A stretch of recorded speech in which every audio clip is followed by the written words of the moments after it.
Essentially, nothing of note happened over the next 2 years. At one point, a man with an unusual disease stumbled across the mansion while wandering through the forest. But there's little more to be said about that, for nothing at all could have convinced me to care about someone else. I spent most of my time sitting before the fireplace. I had covered the stained glass window with drapes, loath to even think about that damned archangel. Staring at the dancing flames, I was able to forget the passage of time, watching, unblinking, as the red and orange tongues flicked back and forth. They seemed to spread outward from the fireplace, consuming me. Whether by the raging infernos of hell or the cleansing fires of purgatory, the thought of being swallowed up and burned to ashes by a massive conflagration was quite pleasant. But those visions never became reality. Tell me, Michelle. What are you thinking right now? Do you still not want to curse them? Look at yourself, Michelle. Look at how you're living. Do you really want this life? Have you ever thought about dying? Michelle? Would you like to die?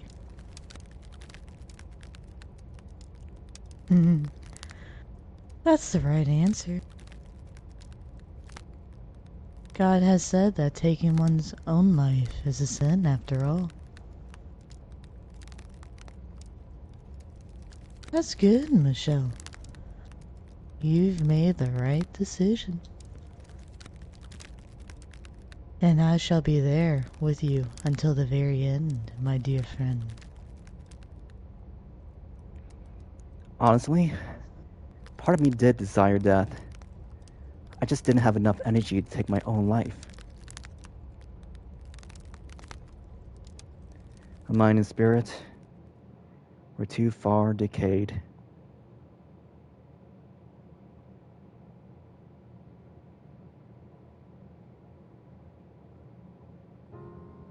However, in my 10th year, the door opened once more, and time sputtered back into motion. When you showed up, Giselle, everything I had given up on, and everything I had thought I lost, it all came back. At first, as you know quite well, I was deeply mistrustful of you. I hated having you around, but if I hadn't met you, in all likelihood, I probably would have continued down that path and become a demon.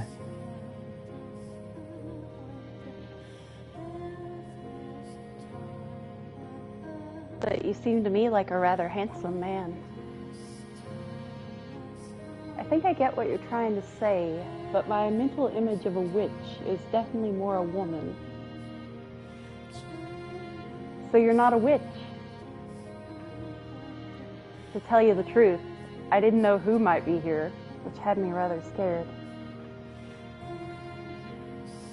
But I think I can make this work. It's a pleasure to meet you, Master.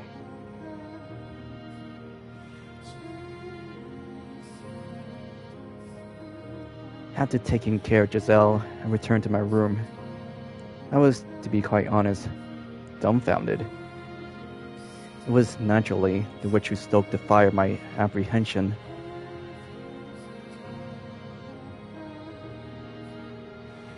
Why would you let that woman stay here? She came from the Bollinger estate, and we both know how you feel about your family.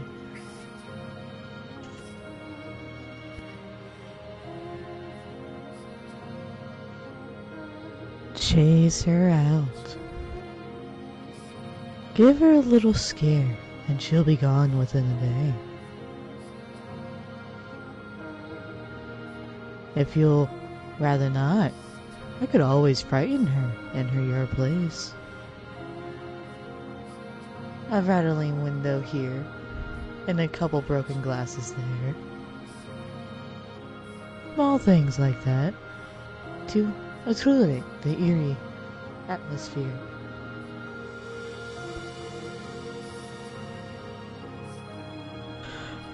Are you going to say anything? Why do you care about her at all?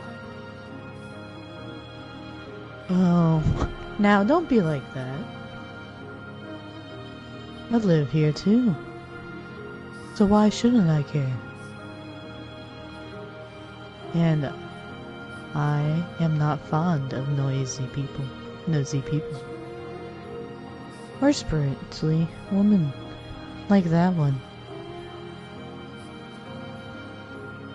That's something we can both agree on, isn't it? You don't like that woman, do you? The more a person smiles, the less you can trust them. Though, I hardly have to tell you that, do I? Stop talking. No, that's not very polite. This is a family matter. It is none of your concern. I am merely offering to help rid you of a pest. I don't need your help. I will get rid of that woman when I'm ready. But first, I will find out what secret she's keeping. Then, I will go back to living in peace. Very well then. That pest has no place in your sweet solitude. The world before you now is so much kinder, so much warmer than the one you used to know. Well, good luck then. And if you need a helping hand, don't hesitate to ask. Oh, and by the way... What now? You've changed, my dear.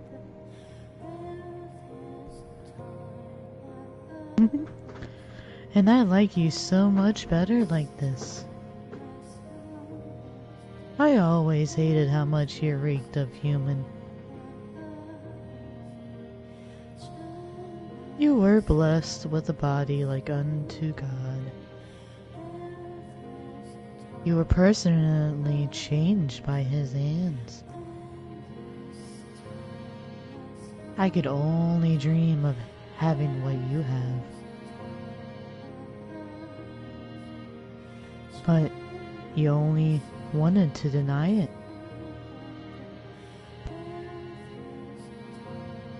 Now though, you act the part much better. A saint resurrected by the closest living thing to God. Perhaps this too could be considered a miracle. Morgana, Yes? you are a deranged, delusional woman. Why, thank you.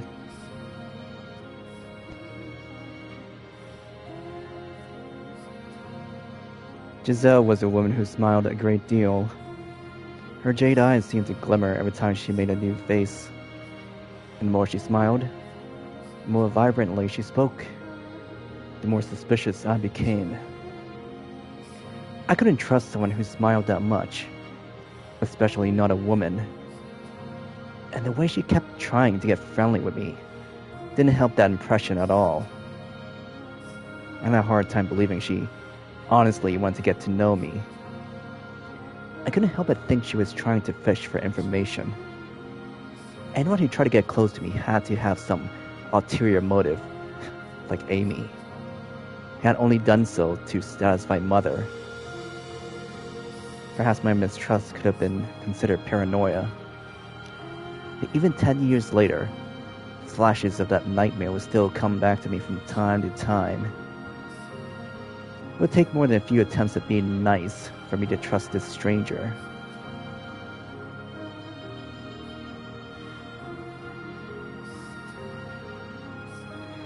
Eventually, I came to the realization that she was hiding something, and I convinced myself it was out of guilt.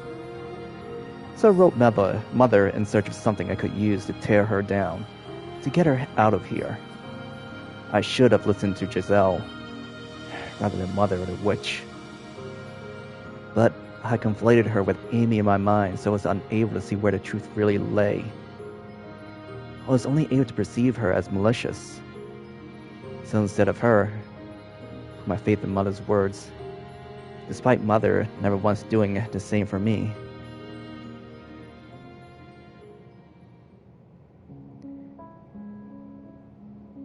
My beloved daughter Michelle, I deeply regret not having to put you in this situation.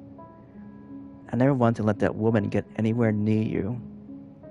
She's a witch, a terrible sinful witch, a dreadful tainted woman. She lay with my husband, with your father. She's a lowly merchant girl who wormed her way into our family so she could exploit your father for money. She committed a grievous sin, the sin of adultery. I tried to have it executed, but your father wouldn't allow it. So instead, he had her banished to atone for her sins, unaware that you already lived there. I could not tell him either, for that is mine and your brother's secret. I pray you can find it in your heart to forgive your mother for her failings. Forgive me for delivering a witch to you. I would not be surprised if she tried snooping around. She's a ruthless fiend who will do anything for money. Should word of your curse happen to spread, it will surely draw unwanted attention from the church. We have no allies except each other. Michelle, with this letter, I've included a knife. The blade has been blessed with holy water. We should allow it to eradicate the corrupt, evil soul of the witch. I ask of you, with all my heart, to send that awful creature back to hell.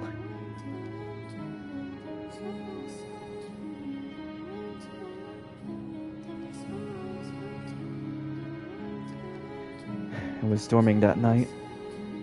Erratic clouds of thunder ripping through the sky. Giselle let out a panic scream, shoving me back. The look in her eyes kicked into motion emotions I had thought I'd lost. I knew that face. I knew that scream. Because that face had once been mine. I had screamed with that same utter despair at the world.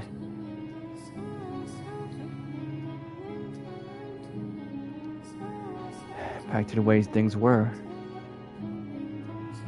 Yes, finally. It's quiet again. I'm honestly surprised she stayed as long as she did. In a way, her tendency is rather impressive. Not many would pursue for so long in the face of such an obvious disinterest. But you know, no one would try to get friendly with you without good reason. Information about you carries considerably weight outside these walls. But the look on her face then, was that really just her just putting on an act because I revealed her scheming? If you think she was afraid of you, you're mistaken. That's how people behave when their sins are brought to light. She was screaming though, and she looked genuinely terrified when she knocked my hand away. You're not gonna let a woman scream cloud your judgment, are you? A woman who can make a weapon out of anything. Tears, a smile, fear. The day she arrived, you recognized her smile was as fake. So, surely you aren't going to fall for it. I'm not falling for anything. I feel like I know that frenzied panic. Something doesn't add up. Just nothing, my dear? In fact, what perplexed me is why you didn't simply kill her when you had the chance. Are you afraid of the sight of blood? The blood of your tormentors has no more worth than that of a wild boar. You should have sliced her throat without a second thought. Although, I suppose that would have made quite a mess. Now, that makes more sense. You were afraid of hurting her. You merely didn't want the burden of having to clean up afterwards. How very like you. Be quiet. Oh, come on. Come now. That woman's finally gone, and it's back to just the two of us. And you don't want to talk? Silence, please. As you wish. I will celebrate your accomplishment in silence, my dearest friend. I imagine she's out there, half buried in the cold earth by now.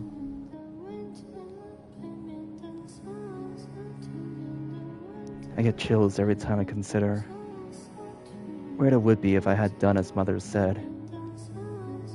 If I had killed you, or if, out there in the forest, you had succumbed to the unforgiving weather.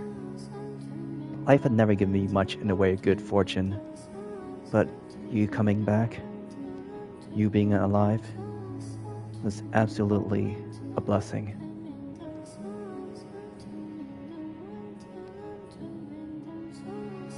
I'm done. I can't take it. I'm through with this whole world. You don't have any idea what I went through there. How hard it was just to keep myself together. Giselle, I do understand.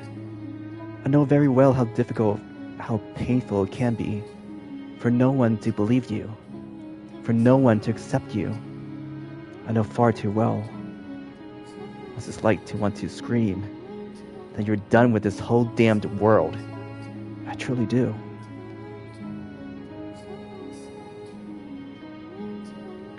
That day, for the first time, we saw past the first surface and got to know each other as people. It was nothing more than a single small step, but for us, it's like we had moved a mountain. I still remember how the light felt as it shone through the windows we opened together. It didn't burn. While this might sound melodramatic, I feel safe in saying it was probably the gentlest light I'd ever felt in my life.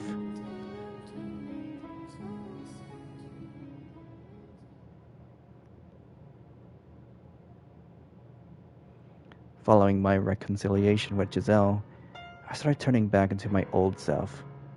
Well, I suppose that's not quite correct. I felt comfort and peace with myself that I had never had before. That may have been the first time I was really human. Having someone else around began to feel normal. It was something I was certain I would never have. It was incredible. Though to someone else, our time together may have seemed frivolous and empty, our conversations, meaningless chatter. I never thought a day would come when someone would laugh at something I said, and someone would smile at the sight of me. However trivial, seeing Giselle's smile made me happy.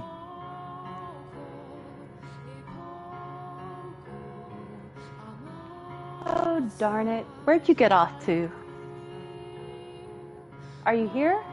Are you in the vase? I saw the racket. Is something the matter? Ah, master. Yes, a cat. Huh? A cat? A naughty little cat's been sneaking into the cellar the past few days, so I'm trying to catch him. If you happen to come across him, don't let him get away. Right. And what will you do once you caught him? Well, I don't want to punish him. That would be mean. If he insists on coming back, I think I'll take him in and teach him how to be a house cat. You mean to keep him? Are you not fond of cats, master? I don't mind them, no. Then there you have it. I hope he doesn't take too long to warm up to us. Maybe it will help. Are you giving him a name? Ooh, a name. That's a great idea. What should we call him then? You decide, master. You want me to pick a name? This is your house, after all. So it's only right you would be the one to choose. Not sure I follow that reasoning. What does the cat look like? Well, he's wild, so he's dirty, I guess. And he's kind of got some spots here and there. Is he ugly? I'd say so, yeah. Alright then. Ugly Speckles MK2.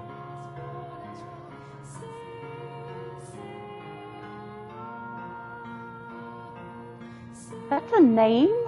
Why on earth would you want to call something that? And what does Mark II even mean?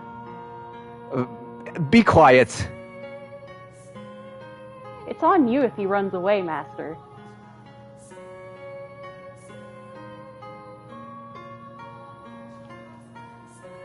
A time with Giselle made a normal person out of me. Maybe able to tell stupid jokes. Get frustrated or surprised or exasperated. I started showing actual emotion. Our silly, meaningless banter became something precious. My heart of stone began to soften. The world she created for me was what I had yearned for my whole life. Having lost half of it imprisoned, spent the other half playing an identity that conflicted with how I felt in my heart. It was the first time I genuinely felt like I was allowed to be myself. Yeesh, you're not a kid, so don't be so picky. It's not good for you. You make a mockery of the culinary arts. I've heard quite enough, master. It sounds like I'm going to need to put your taste buds through some intense rehabilitation. How about this, master? Play a game against me. And of course, if you're open to it, it doesn't have to end there. We can continue getting to know each other for years to come.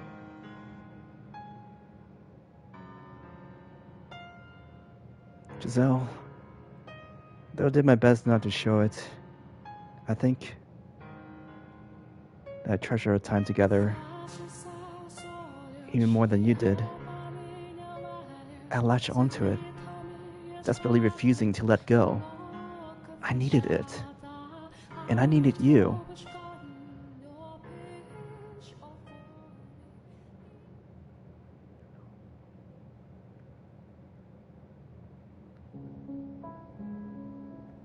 Are you listening, Morgana? I can hear you just fine, my dear. Now, what brings you all the way up here? You know, you can call me from anywhere in the house. My bonds to this tower have been broken. This is a conversation we can only have here. The place where you first met. It's time for us to part ways. My desires haven't changed since our first encounter. I wish to be a person. To be a man? Exactly. When I'm with Giselle, I am that. She makes me into the person I always wanted to be. And now you wish to be rid of me, so you can complete your descent into the realm of the unclean? I do. You came all the way up here just to tell me that? A needless formality. I'm sorry, Michelle, but we are kindred spirits. As much as you may want to deny it, you could be second to only God, yet you spurn his gift. I am nothing like you. I am a human, nothing more. Shall I not condemn you for your unyielding resolve, but rather pity you for being so utterly blind? Allow me to make a prediction before I depart, Michelle, cursed namesake of an archangel. You may think that you're making some sort of progress, but the fact of the matter is you've gone nowhere. Will that smile of Giselle's be able to withstand your secret?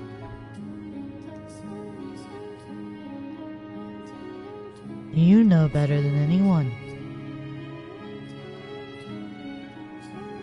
that no one can accept what you are, not even her.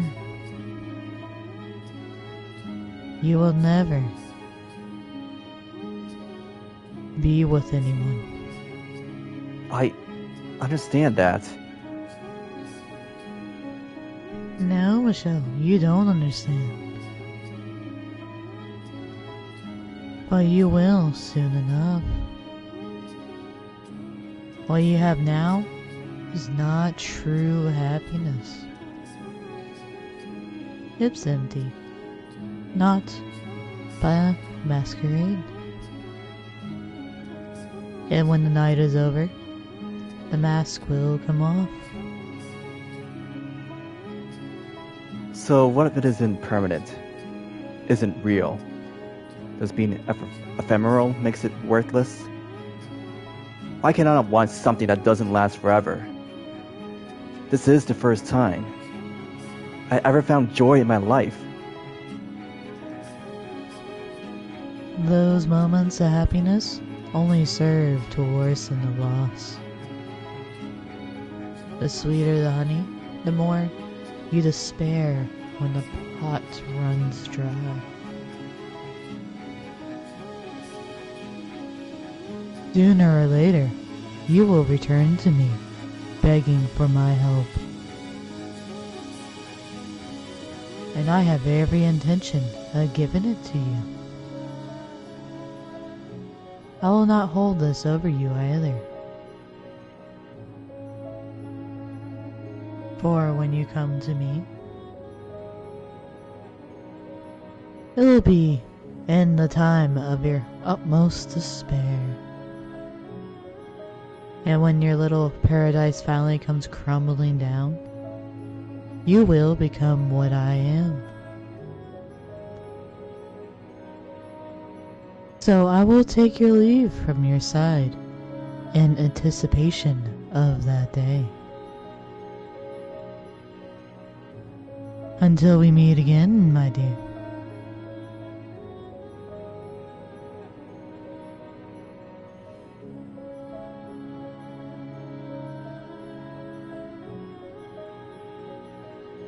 Oh, hello, Master. I was just looking for you. I heated up some wine and thought you might... Is something the matter? No, I'm fine. Thank you. No, it's nothing. All I did was warm it over the fire. Are you sure nothing's the matter? I shouldn't be hearing the witch's voice anymore. So, yes, I am fine. Oh, wow. That's wonderful news, Master. It is.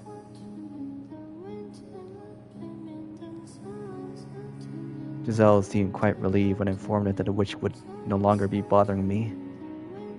I knew she didn't believe in the witch, but that wasn't what mattered. What did matter was that, despite likely questioning my sanity when I had first told her about it, she hadn't tried to pull away. She treated me the same as before. She never stopped smiling. And that meant so much more than whether or not she believed in a witch. With Morgana's voice no longer constantly in my ears, my life started to feel like some approximation of normal. In fact, I would say I was probably happier than most. Nevertheless, I intended to keep a certain degree of distance between us, for what the witch had said rang truer than I wanted to admit. You would never be with anyone. Having been born into this body, that was my reality, and there was nothing I could do to change it. I'd come to accept that, or so I thought. I wasn't going to combat what I couldn't have. I had gotten a taste of that sweet happiness. I had started to develop a great affection for that smile. As much as I tried to tell myself I was just getting caught up in the moment, the feelings would pass in time. I find myself unable to restrain the swelling of emotions within me.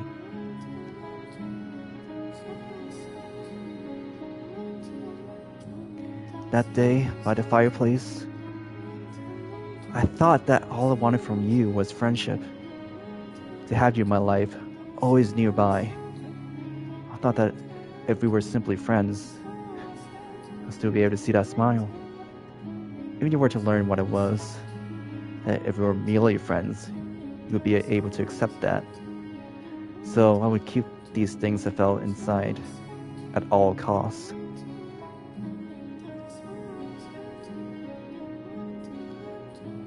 However, with each passing day, with each gentle smile, my affection for you swelled. It reached a point where, as hard as I tried to keep it contained, all I would take was the slightest nudge for it to come spilling out. And it made me desire what was out of reach. I was convinced I had changed, because this happiness had become my everyday. I had no right to any such thing, but I can't wish I could be the center of your life. I yearned for you, and I wanted you to yearn for me. Like the fool I am. I thought that with you, it might even be possible.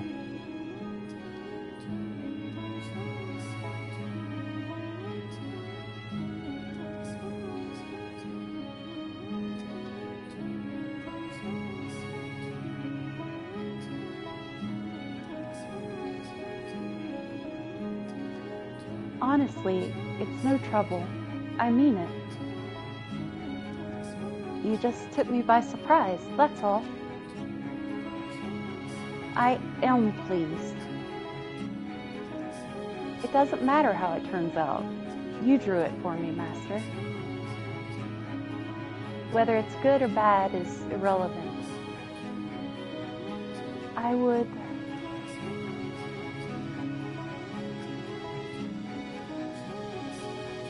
be happy with anything drawn for me by the man I love.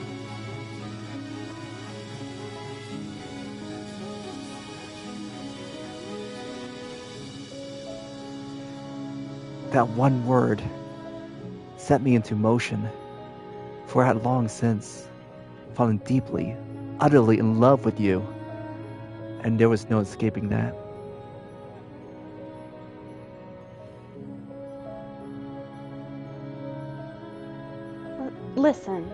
Listen very carefully. I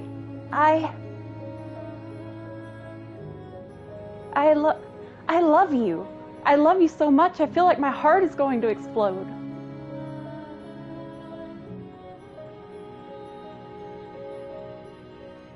Nevertheless, there was also no escaping my past. What it was, knowing I could never truly be with you, that I could do nothing about this body. I pushed you away. But seeing all the color drain from your face, I knew I had to take that step. I thought that maybe you could change my world. You really did love me as much as you said. Together, we could change everything. We could walk a new path, side by side. And so, I decided to trust my heart.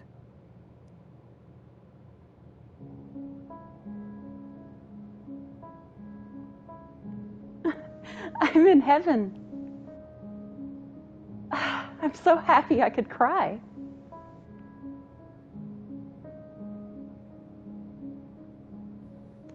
I too was elated.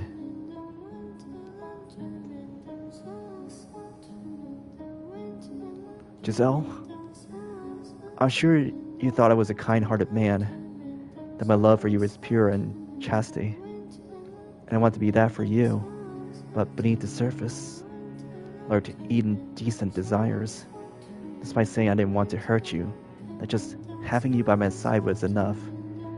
My desire bubbled up at the warmth of your skin.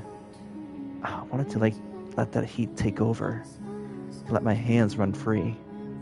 I could feel it burning inside me. I longed for intimacy, not just emotionally, but physically. I wish I could lay you down on my bed and satisfy those desires. I wanted to make love to you. Unfortunately, that was not possible. I didn't have the ability. No matter how hard I try, my body lacks the capability to be one with you. I can pray, and I can long, and I can wish all I want, but my body will never be what I want it to be.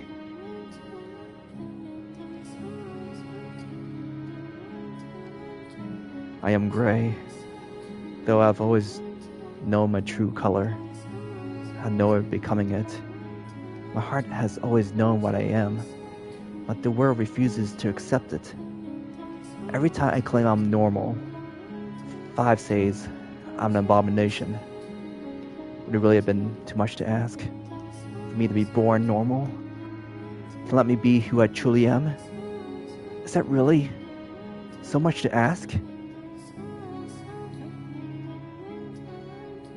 things began to change when I learned my father Antonin had passed away. George would, I assumed, be busy preparing to take his place. And if what he had said was true, then he would be welcomed back to the estate. Would no longer be a demon child, but a member of the Bollinger family once more. Deep down, though, I couldn't completely believe it would actually happen. After 11 years in exile, I had no idea how they felt about me anymore. Would they even remember a promise they had made so long ago? Fear that they wouldn't threaten to consume me? But Giselle, as she often seemed to do, put my mind at ease. No matter where I go, you'll be there with me, Michelle. It's true, I am nervous not knowing what the future holds. But not in a scared something bad might happen kind of way. It's more of a jittery, excited anxiousness. I'm confident the two of us can overcome anything, no matter what obstacles may come our way. Together, we can create an even more wonderful future. Could I believe her? Could I have faith in her wonderful future? That she would always be there with me? That we would return to the estate and finally move on with our lives? That together we could create a future? No, that wasn't a question. I wanted to have faith. I wanted to believe as much as she did. I wanted to believe that even if I was gray, I could have a normal life together with her. She had rescued me from the depths of hell, and now I wanted to make her happy.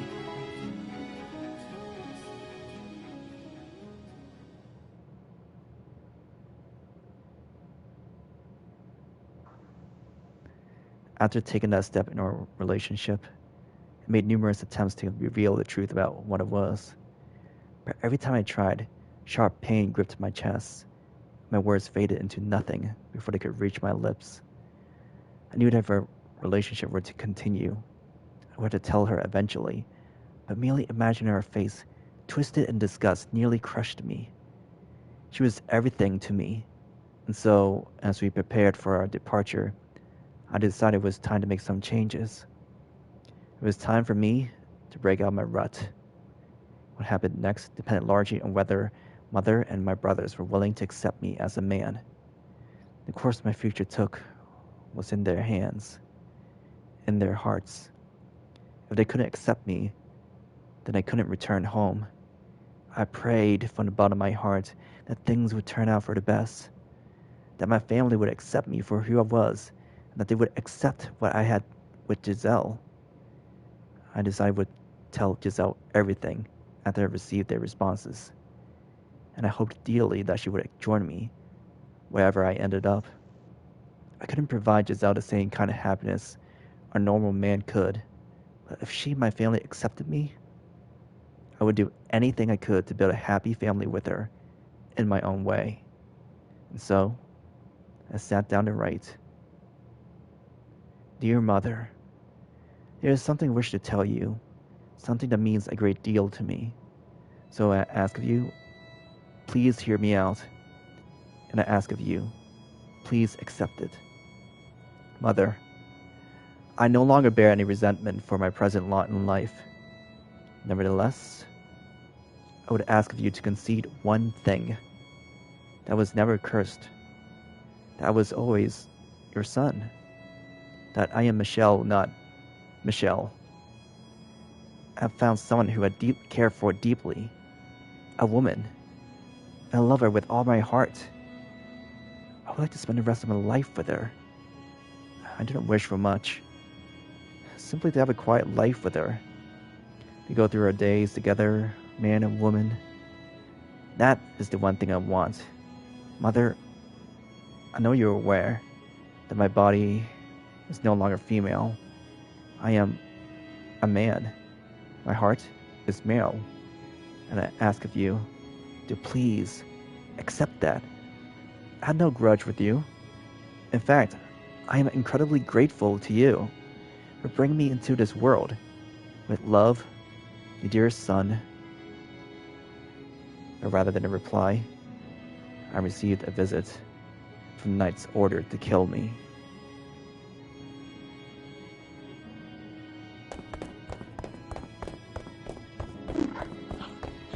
Michelle, tell me. Why do you think this is your fault? What is your curse? Your curse.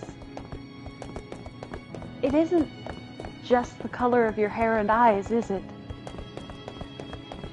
There's more to it, isn't there? There's something else, isn't there? Can you hear me, Morgana? Morgana? Please, say something. Morgana! Her predictions, they were right. I was a fool and you can laugh at me all you want. So please, say something.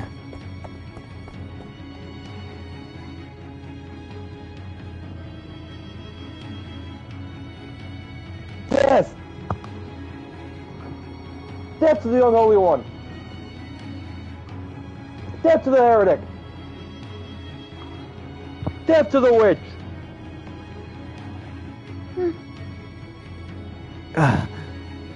Why won't you answer me, Morgana? Why could I not feel you there beside me? You said you would help me when I came for it. Well, here I am, begging for your help. Please, come back to me. Just this once. I know you're there somewhere. Please, before they break down the door. Michelle. I'm all right. I'm all right. It's okay, Michelle. I'm not scared. You're here with me, after all. I'm fine. It's all fine. So please, hold me until it's all over. Please, stay with me. Michael, my dear, why would you ever believe that fairy tale nonsense? Why would you ever think a wonderful future awaited you? Morgana, Here you now are. Wretched, pitiful. For that, you have my sympathy. I will help you in your time of need. finally, you speak. Michelle? I can feel despair emanating from you. You hate it. It kills you. This is how you're rewarded. For fighting to be yourself. You know exactly who sent those knights, don't you? They rejected you. Rejected what you are. Hey, Michelle? Are you all right? Your family, unable to accept your body and heart. Branded you a heretic and turned you over to the church. Yes, they did. And did you hear what the knights were saying? They even accused you of being a witch. Taking my sins and placed them on you. Come back to me, Michelle. You hate them, don't you? You want to curse them, don't you? You want to kill them, don't you? I shall grant you that wish. Out of your hatred and despair, I shall make my own wish. and that what shall become a curse upon your family's wicked souls. Grant my wish then, Morgana? Yes, yes, absolutely. Tell me what it is you want, my poor little darling. Michelle! Let your content flow free. Give me the names of those you want cursed. I want you to protect her. Excuse me? If they find her, she could be accused of abetting a witch and executed as well. So please, use your power to keep her safe. You said you grant my wish, did you not? That was not the wish I was hoping for. I know, but that's the wish I want you to grant. Morgana! Then offer me something in return. Such a disappointing wish will require a sacrifice. Step beyond that door, my dear, and witness ultimate despair. That was my plan anyway. So as long as I'm considered a heretic and marked for death, my being alive puts Giselle in danger. Indeed it does. Yet, here you are, shaking like a scared little child. Of course I'm scared. There isn't a single person who doesn't fear death. Please, keep her safe. You're the only one who can help me, Morgana. You have my word. From this moment, I vow to protect your life. Thank you. Giselle, please hear me out, Giselle. I never thought anything good would become my life. I never thought I would find anyone who truly understood me, who'd be happy to have my love. For that, I hated the world. I was in constant torment, living in the shadows. But then, a single ray of light shone down on me. Michelle. You, Giselle. You delivered me from the darkness. I'm scared, Miss Giselle. I'm terrified. I used to think my life was meaningless, that it didn't matter if I lived or died. But now, I can't stop shaking. That's perfectly normal. I'm scared to death too, but But what scares me most is losing you.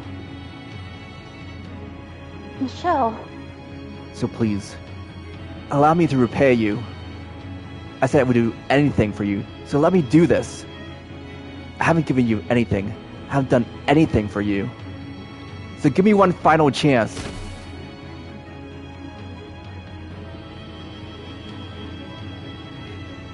Michelle!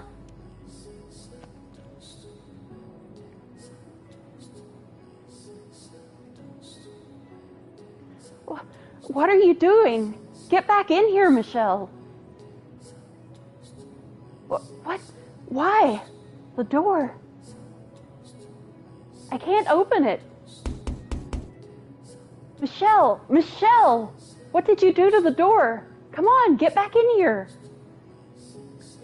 I guess it really can perform miracles, Morgana. I don't want to lose you either. I know that, by doing this, will bring you pain, Giselle. But I can't make you happy, no matter how hard I try. And I realize that now. Say something, Michelle. You're out there, aren't you? Please, please don't do anything rash. They're going to kill you if you're out there. Giselle, the witch told me What? that she would ensure your safety. Michelle, she isn't real. There is no witch talking to you. It's all in your head. A figment of your imagination created to alleviate your loneliness. Rest assured, she does not lie.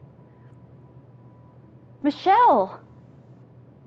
I pray that someday she will be able to get past this, to move on with her life. She needs to know that that's what I want. I have to find the right words. I'm pathetic. My voice is so shaky. Please, listen. You are a wonderful woman, Giselle. Spirited, true to yourself, simply sympathetic. You're not to blame for how difficult your life has been. Most of the fault lies with me, and a bit of bad fortune. But that's all behind you now. Once this is over, you can start anew.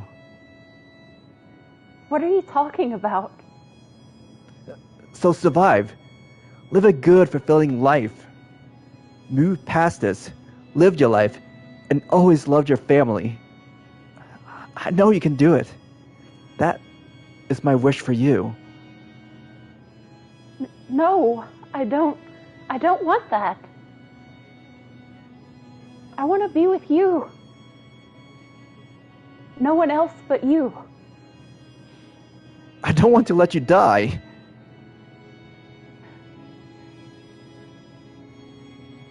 There it is. Death to the heretic! Death to the heretic! Death to the heretic! Get back in here, Michelle. Open the door. If my choice is to live on without you, I'd rather... Your scars will heal. You'll find a nice man and have a wonderful family. Why? Because you have a good family. You have a mother and sister who loves you. If you're to be executed here with me, you'll be marked as a heretic as well. Your family will be condemned. I don't want anyone else to suffer that kind of disgrace. I can't tell you any of that, because I don't want you looking into why I am a heretic. So this is where we part ways, Giselle. Thank you, Giselle, for bringing light to my world.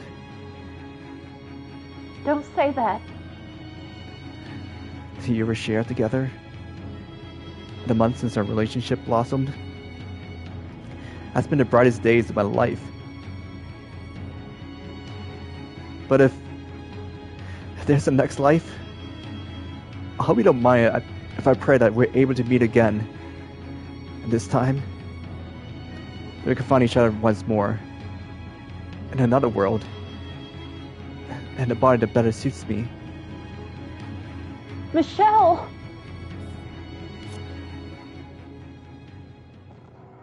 Michelle.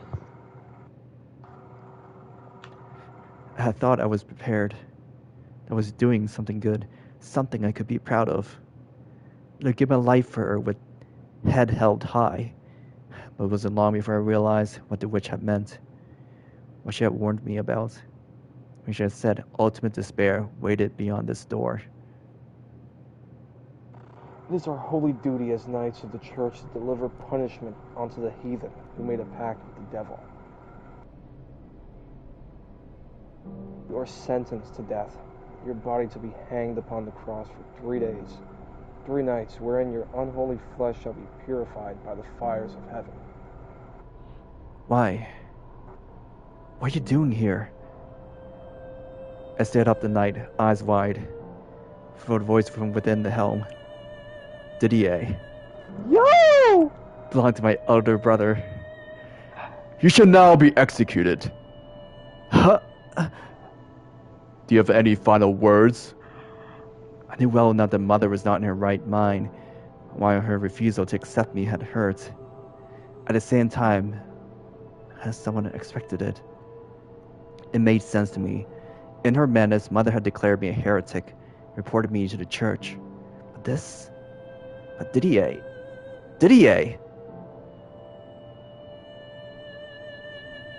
Men wield swords and fight against dangerous enemies, and they do so to protect the weak, women and children.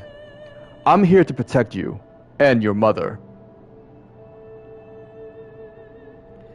What are you doing here? Why are you pointing your sword at me? Are you smiling behind a cold steel helm, frowning, or staring expressionlessly? Though your transformation was too much for mother and father to accept. With enough time, everything would go back the way it was before, just like it did for myself and George. None of this is your fault. It was all unfortunate timing. You said that would all go back to normal eventually.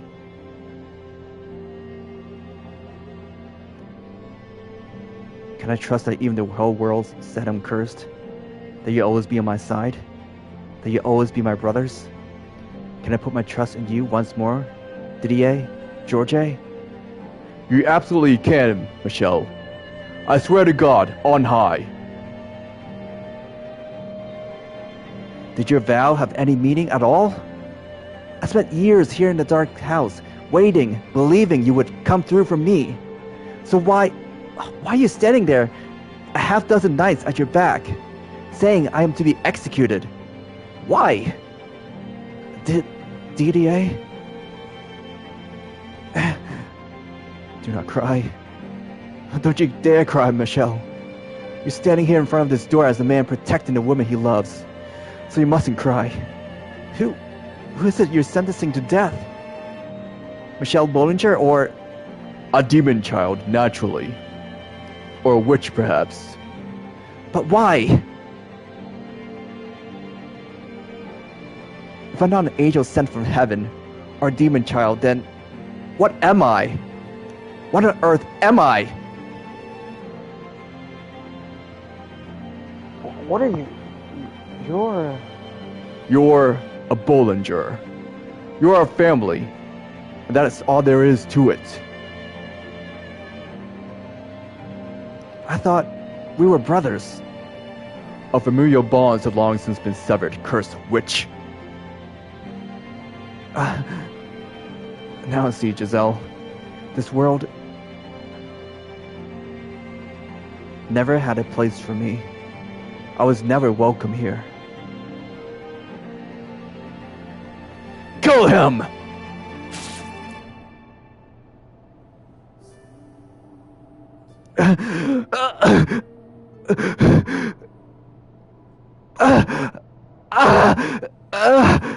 So many blades pierced my flesh. Didier's sword in my chest, lances in my arms and shoulders, arrows in both of my legs. I could hardly even tell what hurt anymore. But the pain from within was much clearer. My heart cracked audibly before shattering completely. Don't cry. Do not cry. Tears will only make me more pitiful. So don't you cry, Michelle. Don't cry.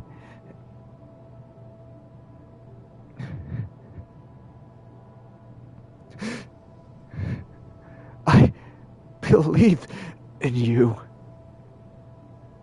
Didier.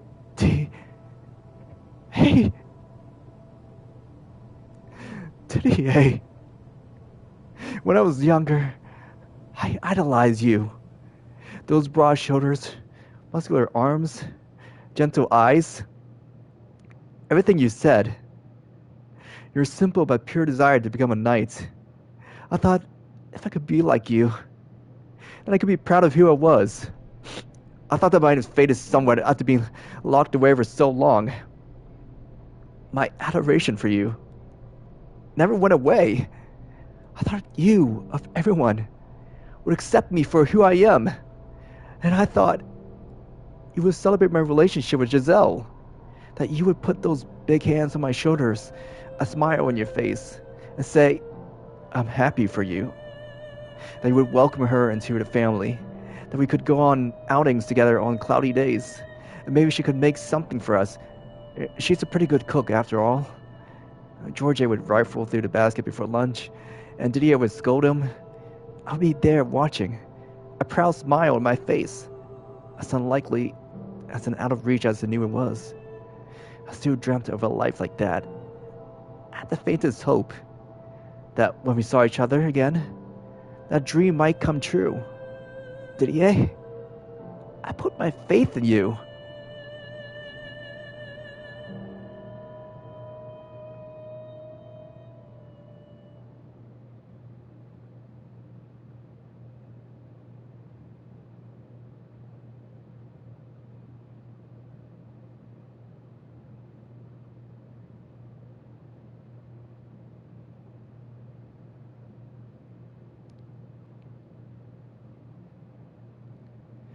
And so, my life came to an end. But that wasn't the end of the story. I don't know if what comes next could be called my story. The memories of those events linger in my soul. After being pierced by Didier's blade, I found myself looking down upon my own corpse. How could I have ever imagined that I would be made to witness my own misery even in death? I watched as my eldest brother dragged me to the place of my crucifixion. My soul, evidently still bound to my flesh, was dragged along with it, against my will, down to a nearby village.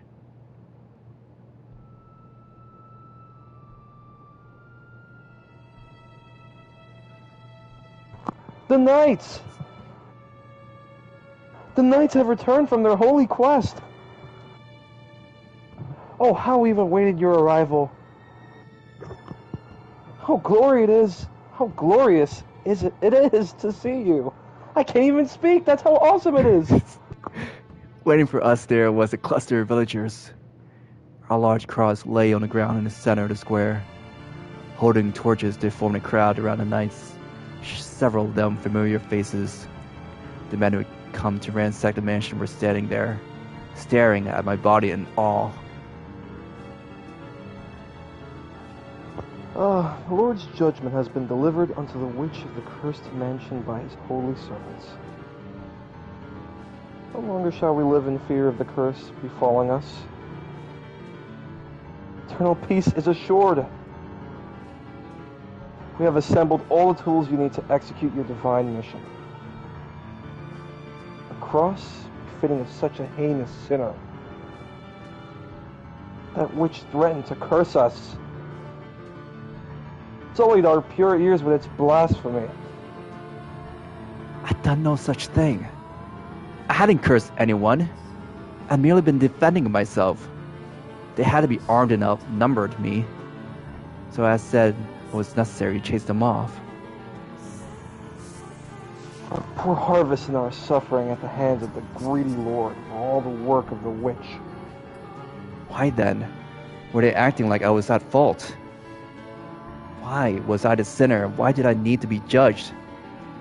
My soul trembled at the overwhelming fervor consuming the crowd, the zealous desire to see judgment cast. So I prayed. I asked God to grant me the smallest of miracles, to let my voice reach my brothers who carried my body. Please, don't do this, Didier. Please, hear my voice. You know me better than that. You know I'd done nothing wrong. Those men smirking at the sight of my body, they're the ones putting the blame for their sins on me. Please, tell me, you, at least, don't think I did those things. Don't put me on the cross. If I was mother who sold me out to the church, then surely you can give me a respectable burial. The nails and rope for the crucifixion are here. Would have you, O knight, deliver the Lord's judgment unto this vile witch. Didier, why do you say nothing? Why do you accept the tools this man presents you? Tools meant to punish me. Tell me, Didier. Crucifixion! Crucify it! Crucify the witch! My brother lowered my corpse to the ground and began removing my clothing. In that very moment, I realized the purpose of hanging someone from a cross. Overwhelmed by hopelessness, tears streamed down my face. Please, anything but that. I'm begging you. Don't expose me to these people. Don't expose my body, Didier. I'm begging you. Don't do it. Of course, my voice had no way of reaching him. And he proceeded to remove my clothing, piece by piece, until I was left fully nude. For a brief moment, an unpleasant silence spread through the crowd. The erratic crackling of their torches was the only sound that could be heard in the square. And then, with a mocking laughter, one man spoke. Ah, so there it is. Devilish creature. Don't look at me! Please! Look away! Just get it over with and burn me now! Burn my body, please! One simple thing was all I was missing. I had a frame like a man. I lacked breasts of a woman. My heart was male. I was in love with a woman. Sold your soul to the devil, and this is what you became. This frightful, reprehensible creature. To dare defile the sacred body God blessed you with. Was that what people really thought of me? Was there no way to make them understand? Could they not possibly imagine how miserable it was to live in a body that didn't fit the shape of your soul? Was there no way to get through to them, even the slightest bit? That's all I wanted, was to be what I felt I was? Was that really so heinous a crime? Please, Didier, stop this! Don't humiliate me any further. Please, just let me depart this world in peace. Carry my body away from this place. That's all I ask. If you can't do that, then at least burn me instead. Didier! Didier! He then placed my body upon the cross, bound my arms together at the wrists with rope, and then drove a nail through my palms. I couldn't look away. I tried to close my eyes, but I couldn't. My vision remained perfectly clear despite the constant stream of tears. When it was finished attaching my body to the cross, he and several other knights lifted it off the ground, planting it in the center of the village square. The villagers showered the knights with their praise and gratitude. Not for lack of trying, I was unable to get away from the cross. My soul was trapped there along with my body. Didier didn't say a word the entire time. After a full day hanging there, grotesque black splotches began appearing on my lower body. Everyone who saw it grimaced in disgust.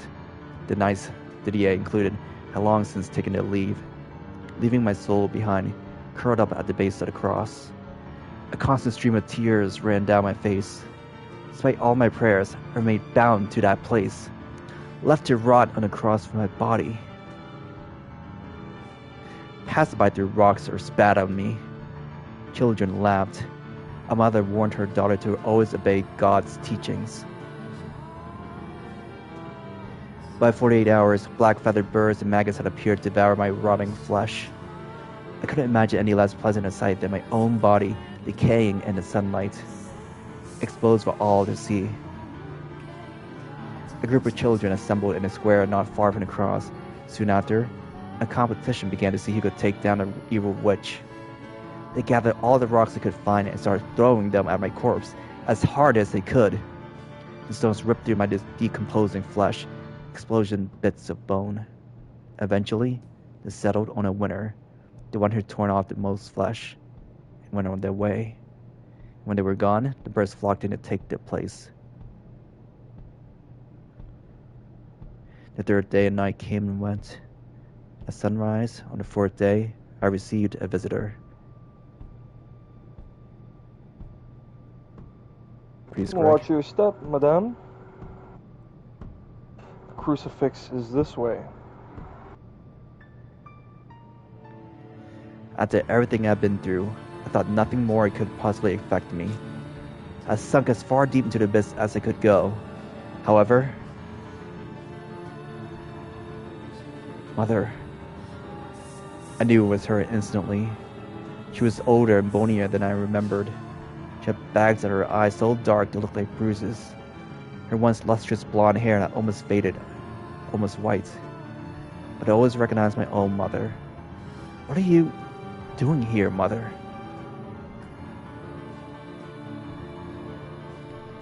Father. In the 13 years since I had last heard Mother's voice, I had grown raspy and weak. But there were still distinct traces in it of the woman who had raised me, had stayed at my bedside when I was sick. Though I lacked a physical body, I still felt a deep, piercing chill at the sound of her voice. Father. This is not my daughter. I did not birth this accursed thing. No. I am her victim. For years, I suffered at the hands of this witch. She stole my daughter away from me, tormented me, endlessly tormented me, trying to ruin me. A demon, you're a demon. Mother,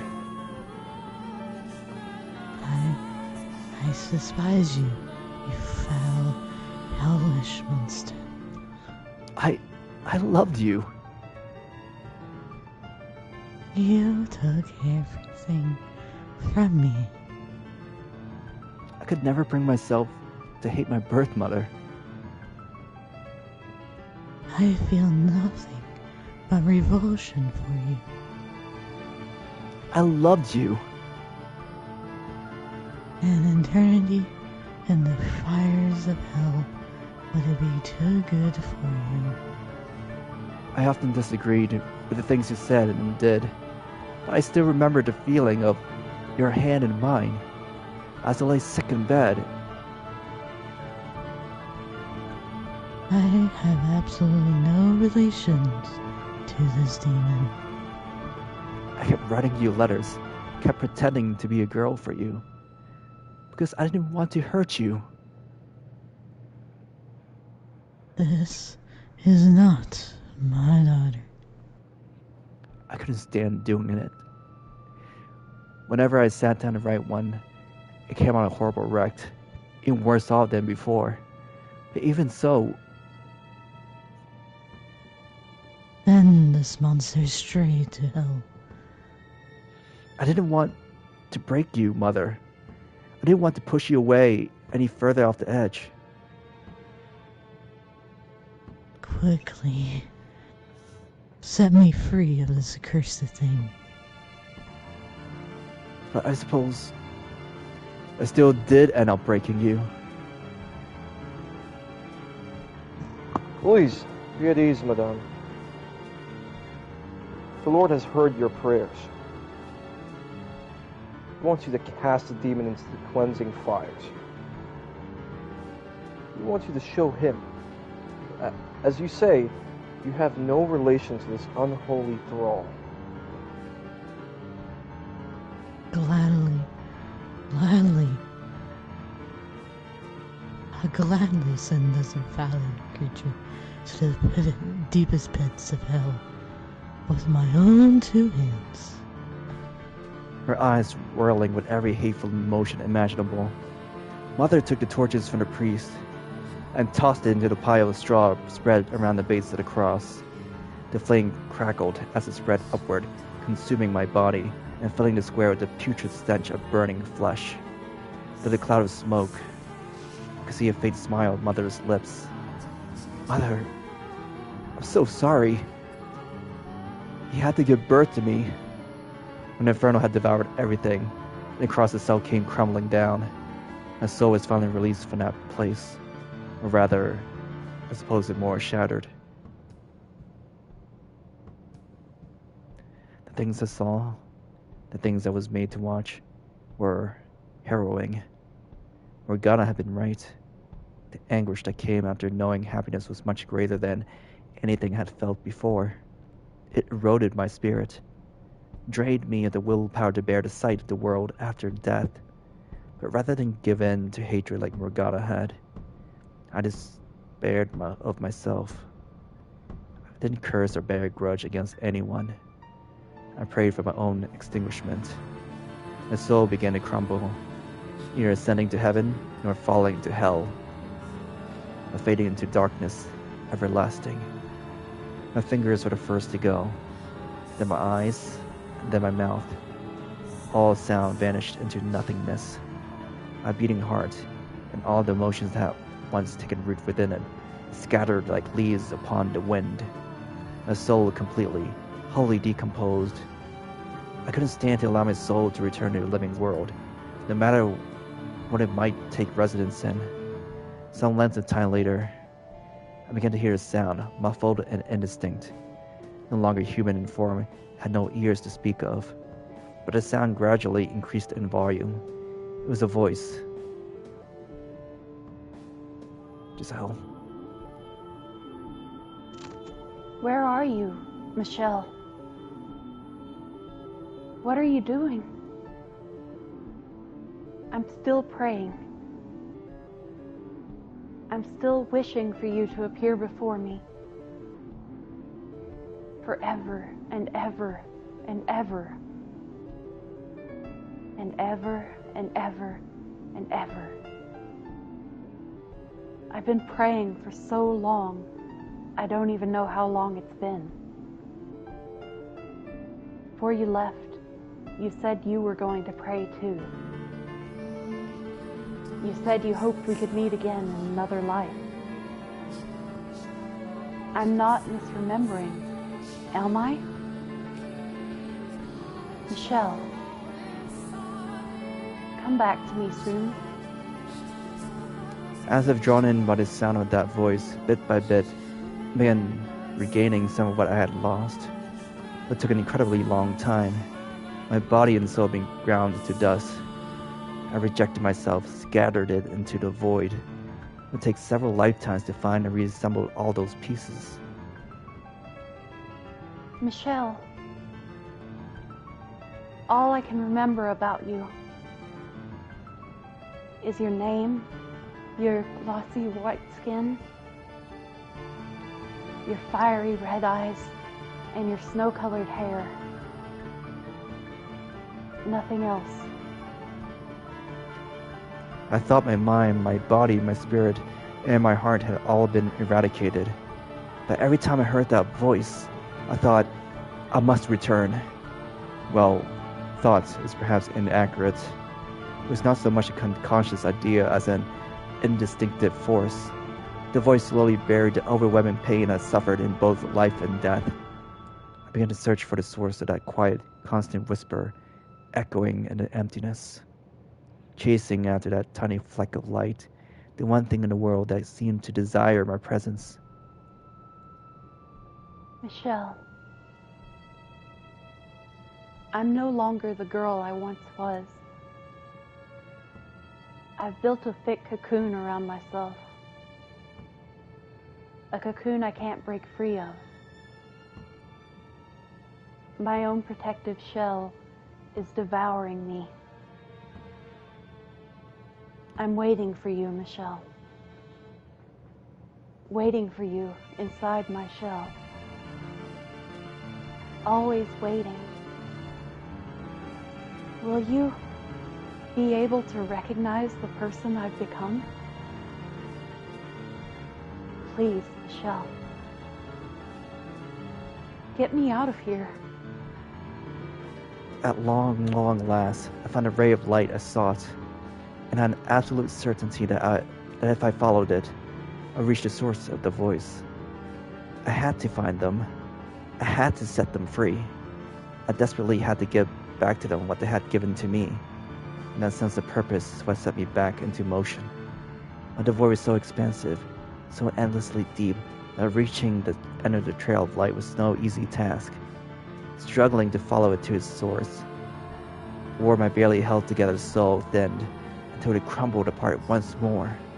Again and again I lost myself. I can't account for much of my time chasing after that light, The gaps in my memory are large and frequent.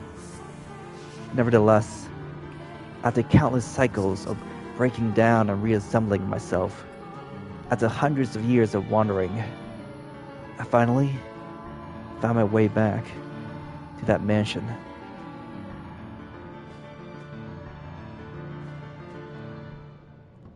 And when the two of us had our long-awaited reunion, neither of us were old selves any longer. In my endeavor to return, I wore my soul down to almost nothing. I was but a vague shadow, completely devoid of memories. And that was the beginning. We met each other anew, lost and broken, devoid of life.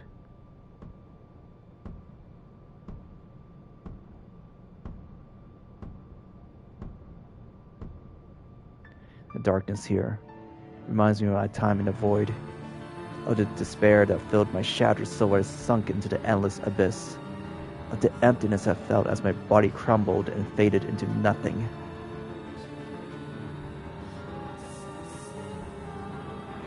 Michelle, the poor soul who was named for an angel and born with a curse, made to bear an unfairly cruel fate. I am the only one who sympathizes with you, the only one who understands your pain, the only one willing to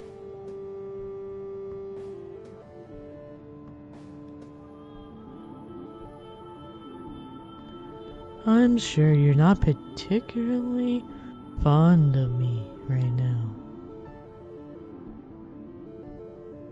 Not after I made you relive the past you so wanted to forget.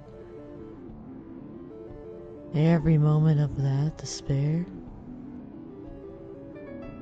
Not after I reveal your every last secret to the woman you love. But you must face the truth, my dear. You put your life, your very soul, on the line for this woman. And even she would not accept you. But, as I said before, that's the normal response. She's no worse than anyone else for it. You simply aren't something people can accept. You believe that even if your family wouldn't, that even if your dear brothers wouldn't, Giselle would be able to accept you for you. That she alone was different. That she alone was special. That she alone wanted you in her life. That she alone would extend her hand for you. You never doubted that, did you? But, Michelle, hope exists to be crushed. And the stronger you cling to that hope, the more you have to lose. You can hear that, can't you? Her mocking you, scoring you, rejecting everything that defines you. The revulsion in her voice. This is the woman you fought so hard to get back. Listen to it, my dear. Focus on her voice.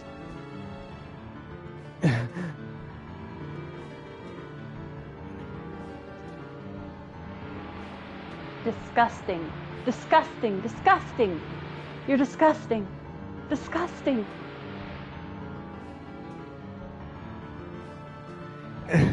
Stop. Please. I don't want to hear it anymore. Make it stop. Can you blame her though? For hundreds of years she waited, trusting you. And you came back to her a woman, more than once. If you think about it, you betrayed her first. No, stop. Don't. I didn't. Tell me, what was it like? How did it feel to be born and live as a woman? You spent your life insisting you weren't a woman. And yet, your soul chose a female body to return in. All those gaps in your memory were from your lives as the white-haired girl.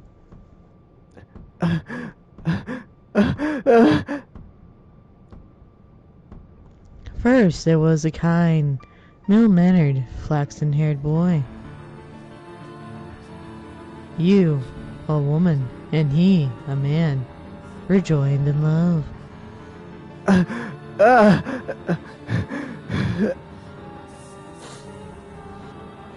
And then there was the deranged man-beast.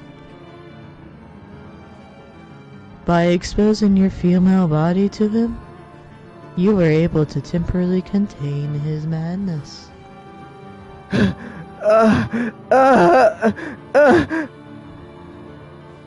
And finally, there was a man obsessed with money and power. You were his wife, ever faithful, waiting patiently for him to remember his love.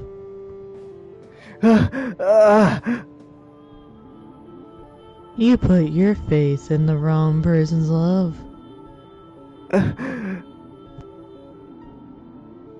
How could you expect her not to be disgusted? She was forced to watch again and again as the man she loved was reborn as a woman and had relations with other men. Would you like to know what you were doing right this moment, Michelle? You're crying. Crying as you have done so many times before. Those tears, they wash away your dignity. Would you like to know how you look right now, Michelle? You've reverted to your final moments, both in body and in heart. Take a look at yourself, my dear. Your body, incomplete, only partially male. The wound still fresh and raw. Pierced by your brother, whom you trusted completely. In the nights whose ranks you dreamed of joining. Even now, your blood still flows from those wounds. They will never heal. Not so long as you remain yourself.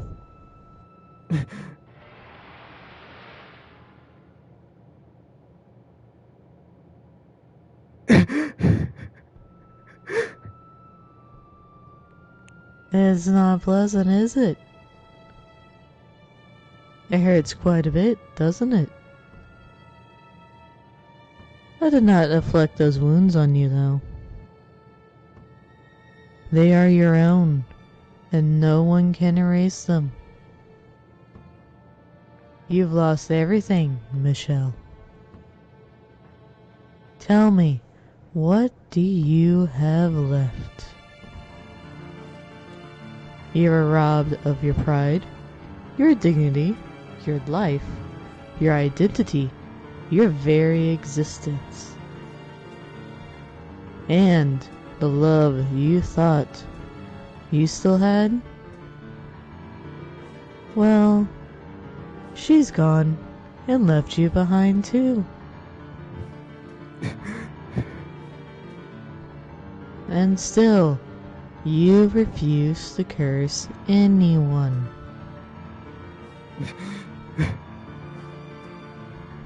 Why do you not take what you deserve from those who stole everything from you? You have every right to vengeance, and I'm offering you the means to have it. Curse them, my dear. I cannot curse anyone. You disappoint me, Michelle. But if that's what you want,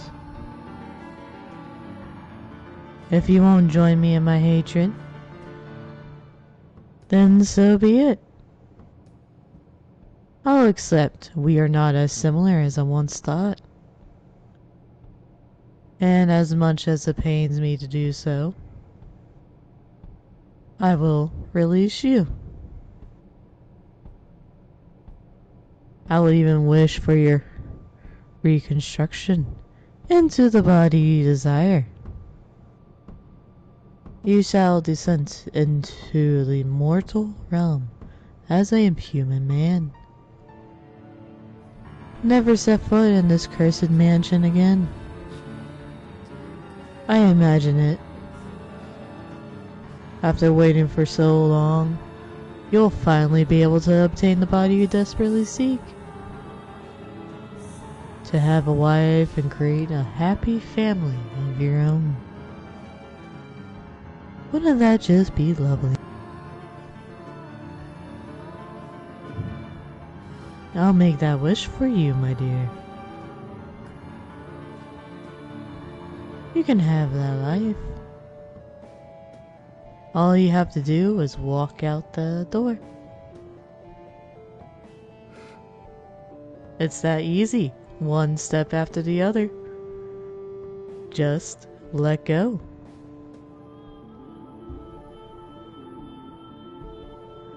Let it all go, Michelle. I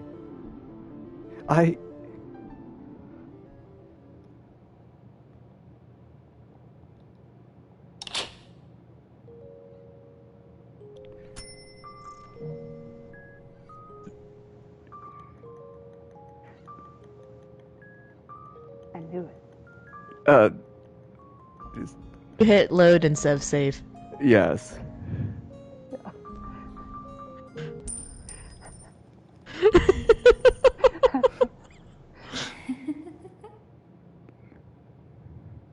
You made the right decision, Michelle.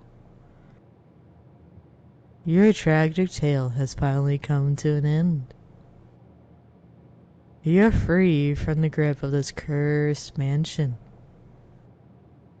Free to begin your life anew. I wish you a wonderful life. Richly fulfilling and abundantly in light. For you, my dear friend, I will not cast a curse. I give you my utmost blessing. Farewell, Michelle.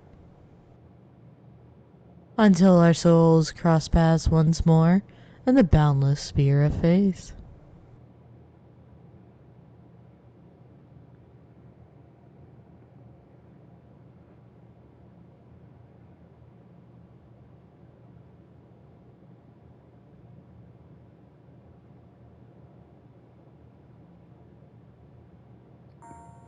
Uh, keebo. Michelle? Is something the matter, Michelle? Huh? Oh, light. I hate these question marks, man. It's always trolling, dude. Don't we always? Always. I've been trying to get your attention for some time. But we're just staring off in the distance. Oh, sorry. I'm fine. What were you saying again? Are you sure you're okay? I was saying we need to settle on a destination for our trip next month. Anywhere you like is fine with me. That's always how it goes with you, isn't it? You are allowed to have an opinion of your own, you know. We'll end up going to Prague again if you let me pick. There's nothing wrong with Prague. We can go see Mucha's stained glass window at the St. Vitus Cathedral and visit the Passion Gardens again.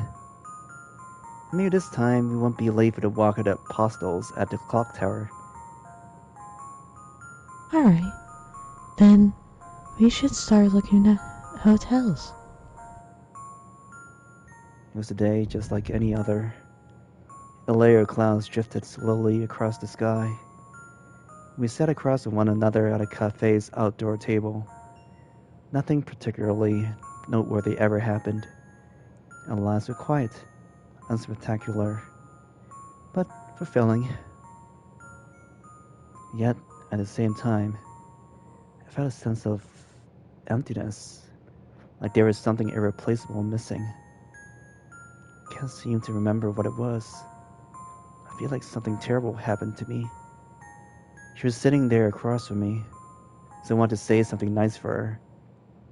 Something to make her smile. But for whatever reason, I couldn't get my mind off the cloudy sky. The last thing I wanted to do was make her worry. Because her smile, so soft and subtle, meant the world to me. Her smile was always restrained, meek. Yet somewhere deep down in the depths of my memory, slept images of a wide, brimming grin. I don't know anyone who had that smile, though. Michelle? I lifted my head at the sound of her voice, and a gentle breeze, like a baby's breath, brushed across my cheek. Rather, my lips. What? An emotion I couldn't find a name for, couldn't put words to, suddenly sprung up within me. Michelle? Why are you crying? Crying? I am? Are you sure everything's okay? Yes, I'm fine. I think I just got something in my eye. Oh, alright. You had me startled there for a moment. I've never seen you cry before. Giselle, Was it, Michelle? never mind. The clouds are starting to thin out, so we should head home. I'm sure the cat's hungry too.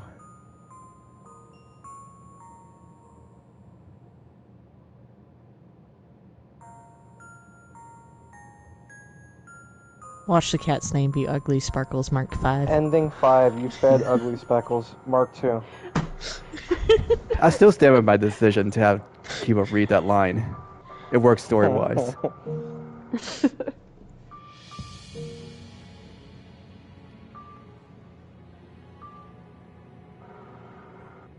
And how many endings were there again? 8? And we have 5 8. of them? We got 5 of them.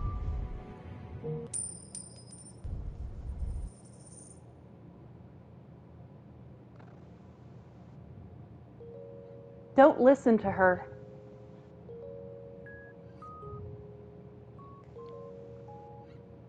Don't trust anything she says. Don't trust anything she shows you. Michelle, you told me you believed in my love. That if it could survive for hundreds of years, it must be real. So don't start doubting it now.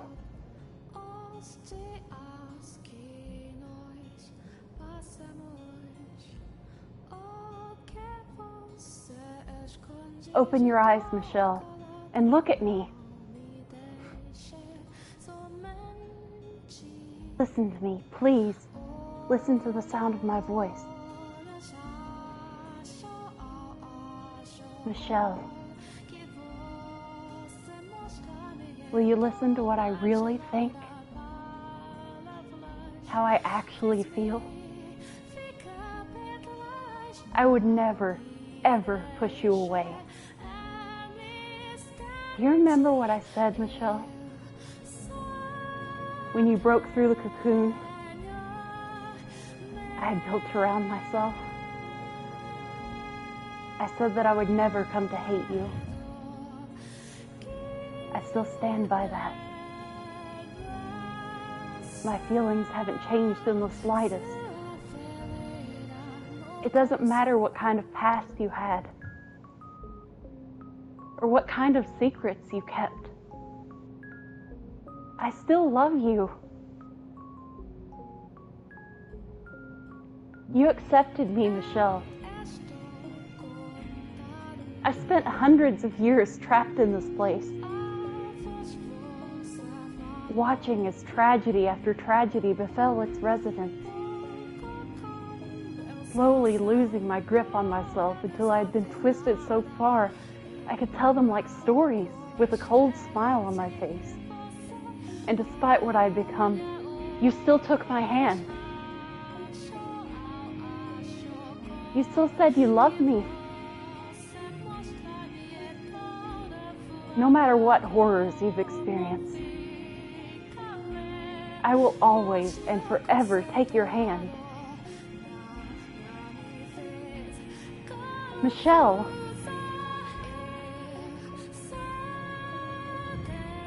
Giselle?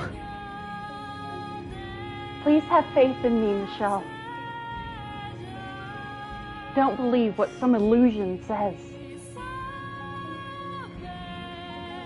Believe me. Believe the real me.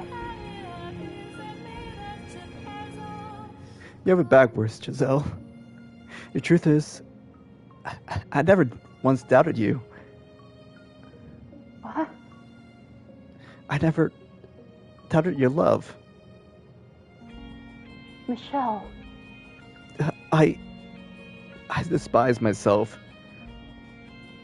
I hated that I was so weak. I couldn't bear being rejected by a phantasm made to look like you. I didn't want you to see me like that. I didn't want you to know I was so weak. To see my past, to see me now, a pitiful, unsightly mess. I couldn't stand the thought of you seeing any of that. If only in your memories, if only for you. I want to be gallant, to be a man. I want to be the man who never cried, who never showed weakness, who died trying to protect you. I didn't want you to know that I was so weak. I was such a fat, sad, frail person, and not even a real man. Michelle. I didn't want you to see any of that. Morgana was telling the truth. I opened the door to our past in order to bring you back. But that wasn't the whole story. I got details about myself out. Things that would make me look bad. There's no one shameful and reprehensible as me. No, Michelle. There's no one in this world as admirable as you. You remain true to yourself to the end. No matter how bad things got. Day after day you fought all alone. Despite being put through hell. Yet you chose not to curse those responsible. Only once did you ever consider cursing someone. Your father. I remember that day very well. I was too stupid to realize it at the time. But you did that for me. The one time you ever wanted to curse someone was for me. Give yourself a little more credit. You did, perhaps, come off as a bit inscrutable. But deep down, you're truer to yourself than anyone. Your motivation's simple and pure. Your heart full of kindness. Know that you're a wonderful, admirable man, Michelle. Be proud of who you are. That doesn't change how much suffering I put you through, Giselle. I was the white-haired girl. The girl in the portrait was me. It was all me. I came back more than once, showing up a woman, then disappearing again, hurting you, completely unaware, pushing you away, leaving nothing but tragedy in my wake. I'll never forgive myself for what I did to you. Have faith in yourself, Michelle. Follow your heart. I know it was a secret you didn't want revealed. But for me, I couldn't be happier to know the truth. Because it shows just how incredibly much you love me. And not only in life, the hundreds of years I spent trapped in this mansion. You spent searching for me. In that vast, empty, hopeless void, you heard my voice. Your love guided you to me. When you had lost everything, your love for me still lived on. Even as it tore you apart, you kept fighting to make it back to me. A few blanks in your memory don't account for how someone so fiercely determined could suddenly become a completely different person. But, Giselle, how am I supposed to believe that? How am I supposed to believe that wasn't me? When everything about us is exactly the same. You are not the white-haired girl, Michelle. Have faith in your own heart and the things you stand for. Have faith in your true self. In the person you are, the shape of your soul. You were never the white-haired girl, and you never will be. Remember when you first arrived at the mansion, Michelle? I took your hand, and together we watched dozens of different lives play out. Were your memories anywhere among them? It wasn't behind those doors that you found yourself, but in the remnants of the months we shared here. Was the white-haired girl anywhere in your memories? You are Michelle. No one else. that doesn't change what my body... I know you, Michelle. I know who you are deep down. I love you from the bottom of my heart. And I want you to understand that, to know how I feel. Though we only shared our love for a month in life, it was enough for me to wait hundreds of years for your return. And you fought with everything you had to make it back to me, to get me out of here. You are the greatest man I have ever known.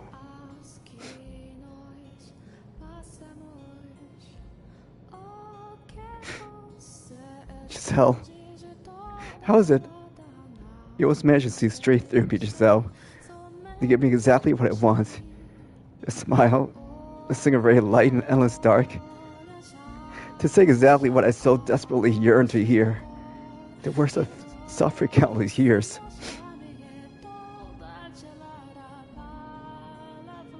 Giselle?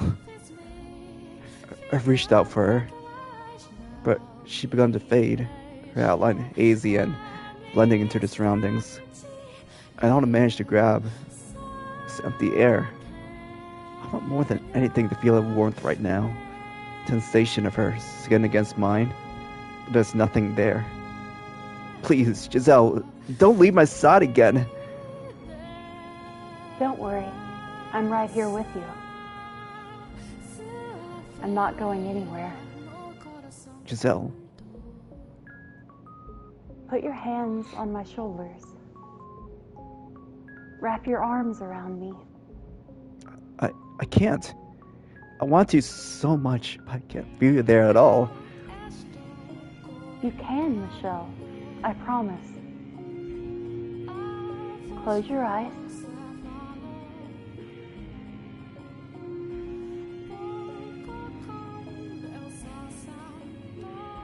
Now reach forward, slowly.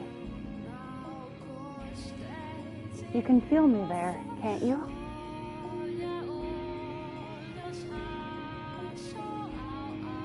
That's my finger, and that's my hair. Those are my eyes. And here are my lips. Here's my heart, where I keep all the feelings you gave back to me. And my love for you. In body and in spirit, I am all yours. Can you sense me here beside you? I think I can. Now, hold on and don't let go. You know, it's kind of funny. We're like two awkward kids around each other, bound together by a love so amazingly powerful. Yet we only ever held hands a few times, and embracing is like some incredible achievement for us. And we're supposed to be full-grown adults. Kiss me, Michelle. We never got the chance while we were alive. Giselle. Or are you going to tell me to wait again? Not this time. I feel my way around the emptiness where she is. Her skin, white, but not pallid. Her slightly flushed cheek, dimpled by her smile. Her lips, which at times called me master, at times called me Michelle. Her entire being. This woman who accepted me as a man. Who, even in death, continued to bring me back from my darkest places. She is my everything.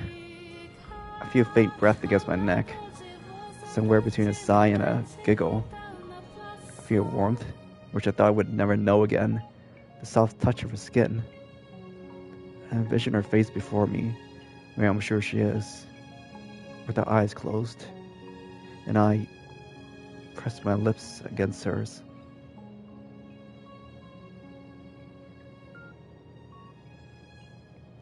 It was a quick, clumsy affair, just a little peck. Not the kind of kiss two grown adults might be expected to share, but nonetheless, a gentle warmth spreads through my body from the place her lips touched.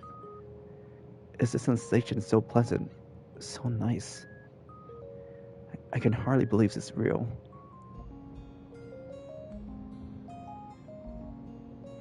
Our surroundings dissolve, and the world takes on a new face. A plain and tranquil light created by Giselle, into which the mansion's darkness slowly seeps. The difference is, now I'm not afraid to step back into it. All it took was that single irreplaceable moment to change my everything. Though I can't see her there, I can feel her presence right beside me. Her heart, and that too, she can feel mine. I won't falter anymore. I'm through hesitating, wavering about in fear of my own weakness. I will look to the future. I will believe myself, because she believes in me. I'm done carrying the chance I created for myself. Have work to do. No more looking away from my responsibility. As the light dims and darkness begins to take over, I hear a voice in my ear. Michelle, can I ask you to lend your hand to someone? You've set me free. Now I'd like you to do the same for her. This is something I don't think anyone else can do. Only you can rid the mansion of its darkness. I'm here with you too. So let's open the final door together. The true final door. We can put an end to all this tragedy. I know we can. Now, off we go, Michelle. And do not let go of my hand.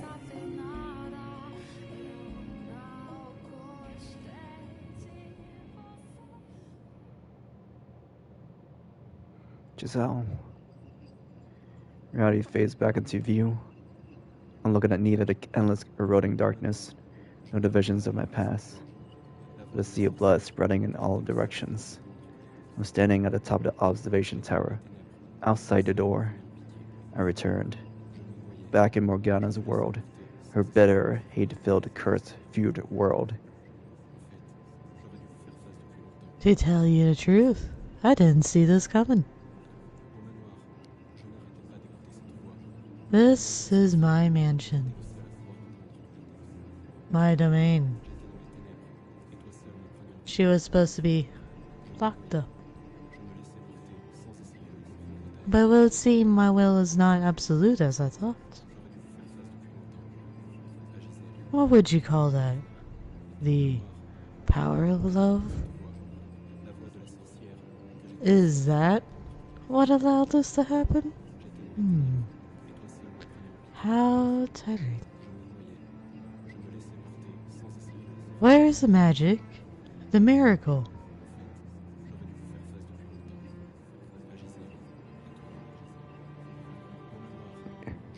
I can think of one other reason she was able to escape. It's the only way we'll be able to find the power we need to cast off the darkness of this house. But first, before we do anything else, we must open this door. Whatever nonsense that woman filled your head with, it certainly seems to have put some fight into those eyes. Well, good for you, my dear.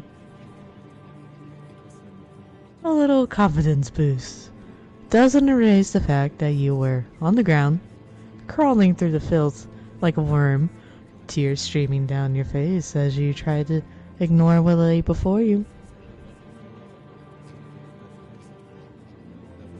A little self-esteem isn't going to make you any less helpless when you step through that door.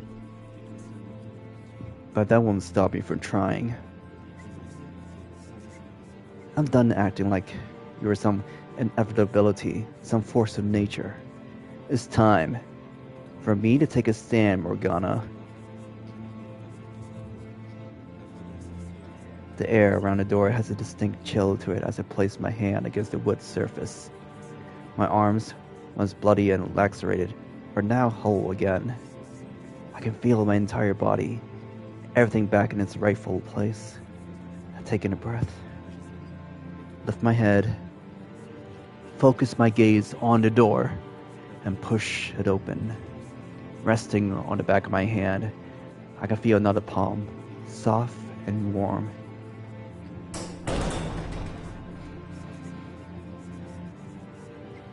Through the single window sitting high atop the wall shines a ray of light.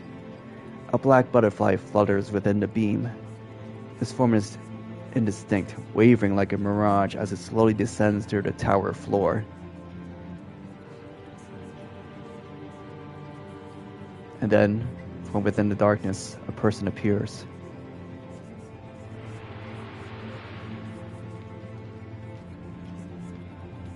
Is that you, Morgana?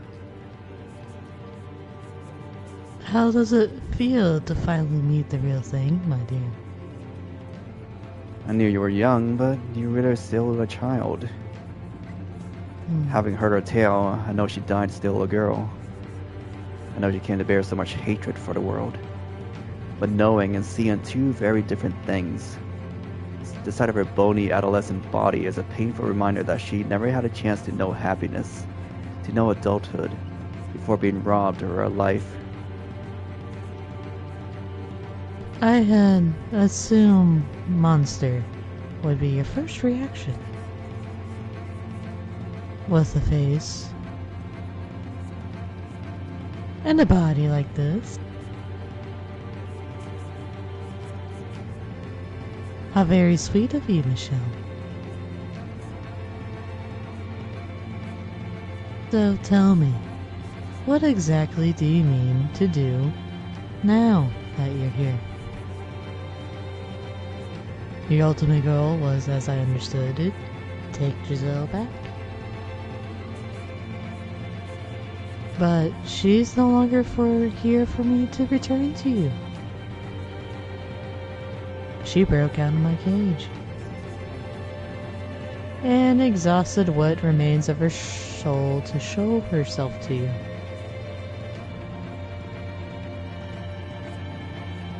I cannot perceive even a trace of her presence any longer. So I presume her soul shattered, dissipated into nothing.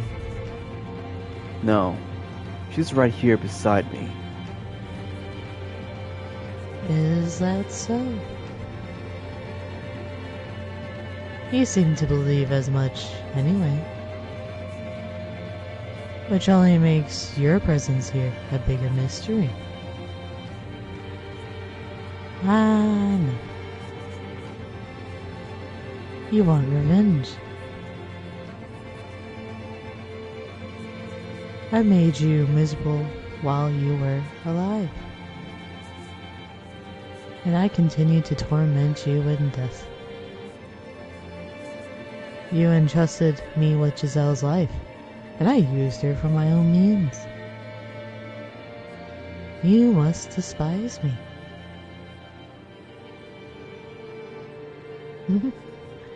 Hatred fills you. You want to curse me, to kill me. My death could well mean the end of all this. Shall I grant you that wish?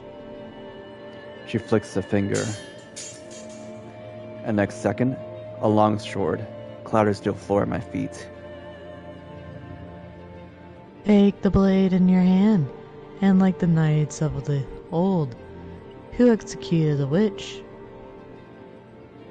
pierce my heart with it. Do now what shouldn't have been done then. You always wanted to be a knight, didn't you? Go on, pick it up. Show me your revulsion, my dear. Morgana, I do have a reason for being here. I came to save you.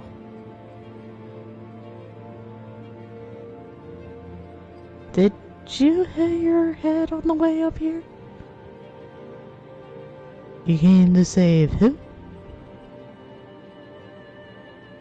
I spent so long trying to look away when I should have been trying to look deeper. To tell you the truth, your constant chattering in the darkness evoked more than annoyance in me. I empathize with your loneliness.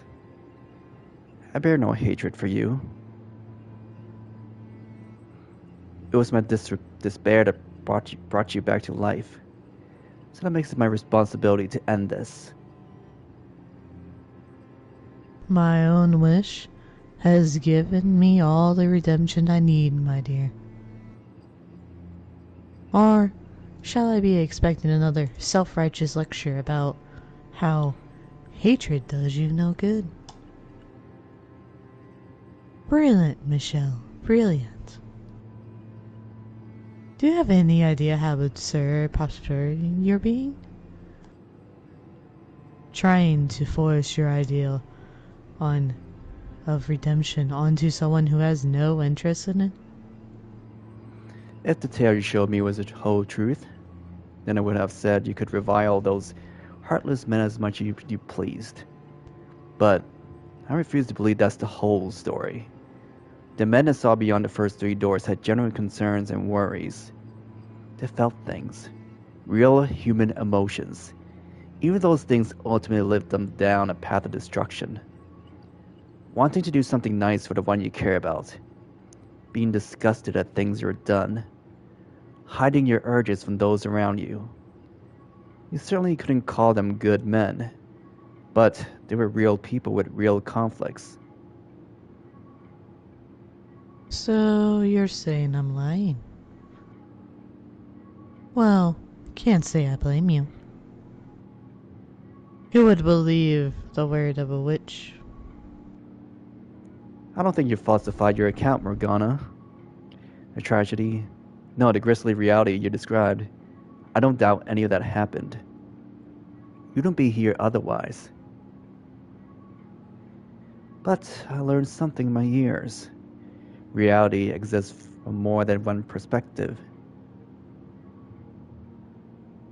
That doesn't change what happened.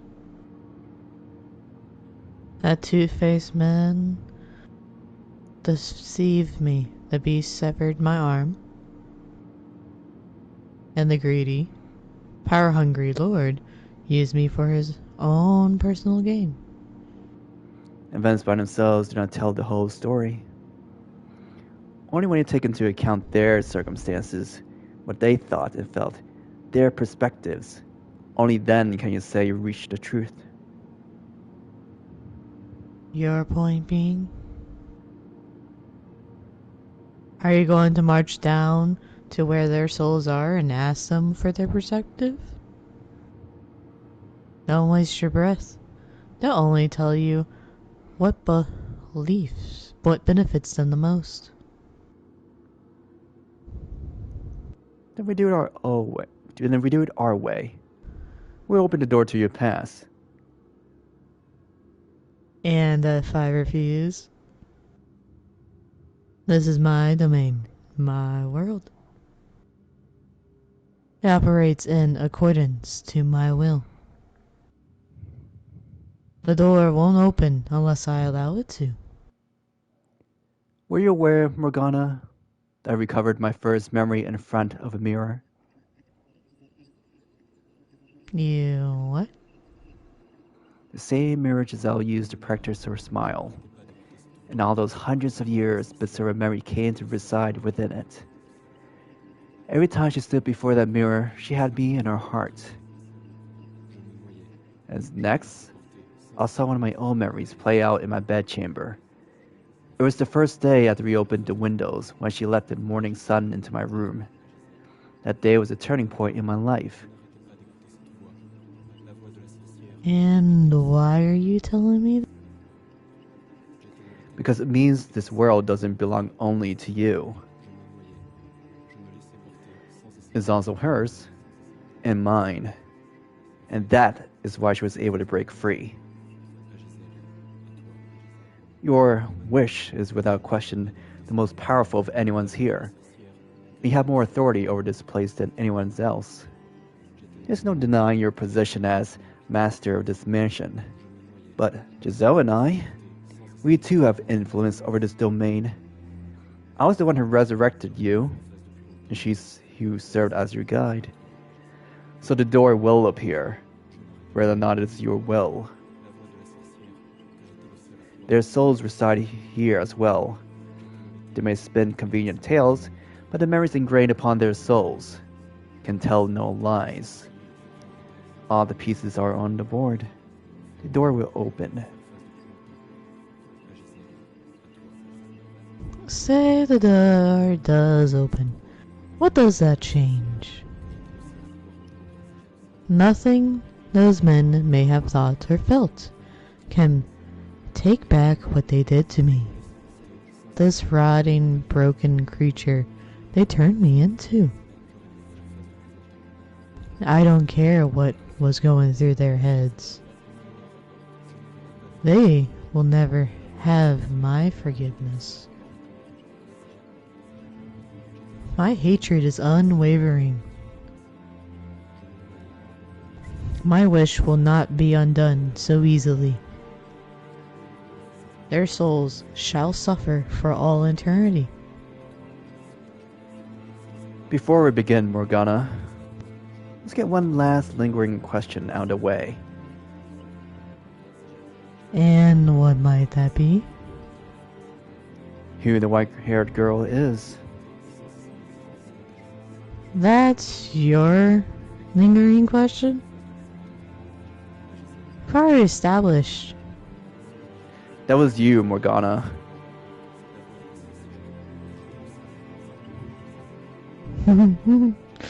Ah.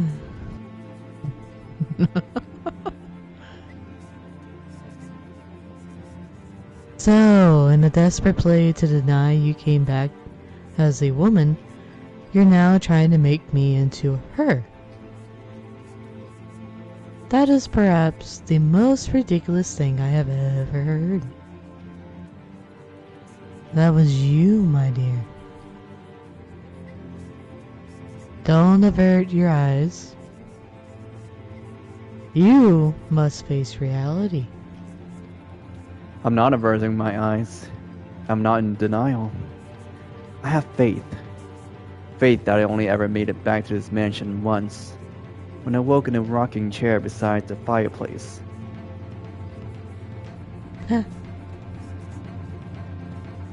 Nevertheless, that hardly justifies accusing me of being that foolish girl. How could you possibly think I was her?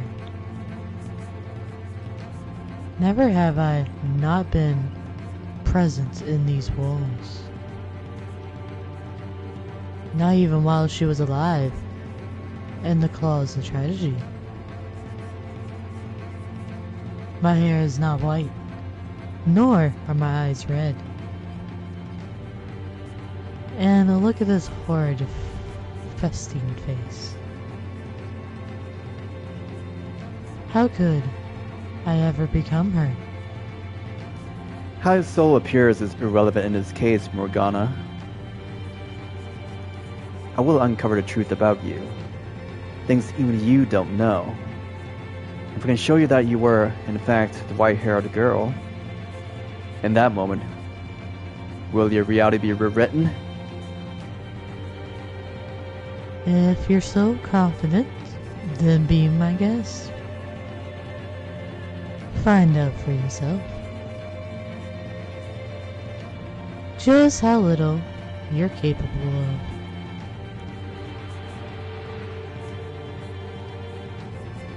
Blackness fills the observation tower once more. Morgana fades into the distance, leaving me alone in dark stream. It's a darkness I've seen, felt, and been consumed by numerous times since arriving at the mansion. But this time, I welcome it, praying that beyond it lies the truth with the power to release R from the house's grip. This next tale has no narrator. I won't sit back and listen as someone recounts the path of fate for me. No, I had to find a path for myself this time. I don't know what awaits me beyond the black, but no matter what it may be, so long as I have the power to provide redemption, I must never put down my sword. Now, let us open the door. The final door.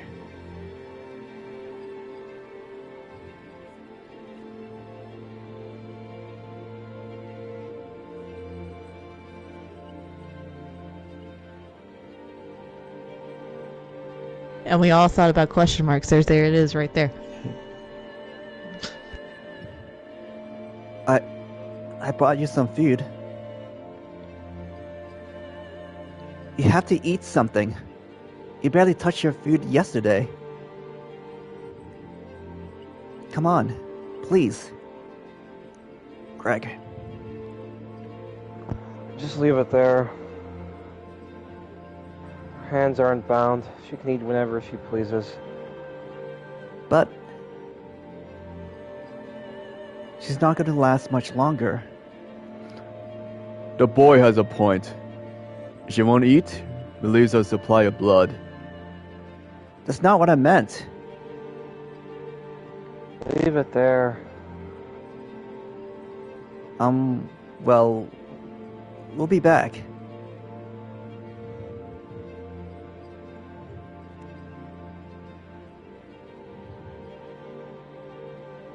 Light. Do you really have to go? Yeah, things are pretty hectic right now. And when do you suppose you'll be back? Tomorrow, same time as today. And you'll have enough time to talk then? Will you? Yeah. Are you hiding something from me? You're acting kind of funny. You're my sister. I wouldn't keep anything from you. You're not yourself though.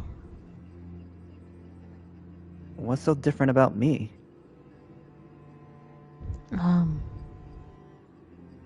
Oh, you're not acting much like a prince. Right, of course. Don't worry, I'm still your prince. Same as always. Good night, Nellie. My princess.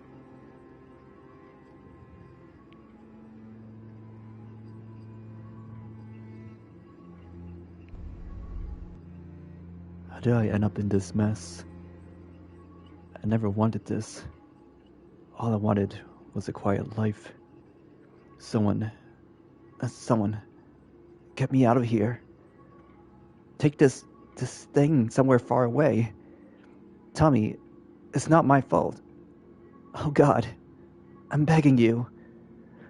Just make it all go away. Someone, anyone, get me out of here.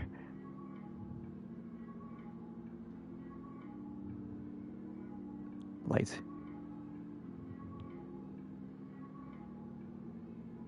Look. The stars. They're beautiful. Though, what's it so bright out? I worry someone might see us. everyone's long gone. I hope so. Are you ashamed? A little. But I still want to be with you. Had you ever considered leaving the convent? You can't just stop being a nun, you know? It's not that simple. I've made vows, sworn my life to the service of God. I was not aware. I don't know much about this land's traditions.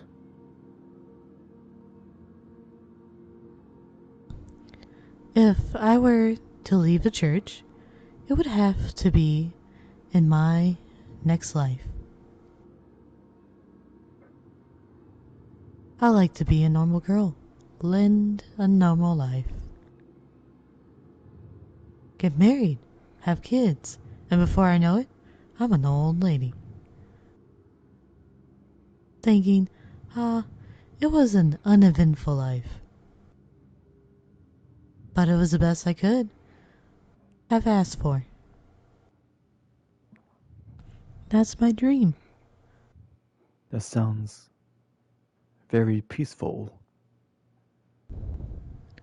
I hope we can be together in our next lives too. Have a nice, quiet life together. There'll be a city on the water, looking out over a beautiful, glimmering emerald sea. The blue sky spreading as far as the eye can see. The sound of the seabirds quarreling by the park. The two of us sitting shoulder to shoulder, just looking out over the city. Doesn't that sound wonderful? It certainly does. I would love that.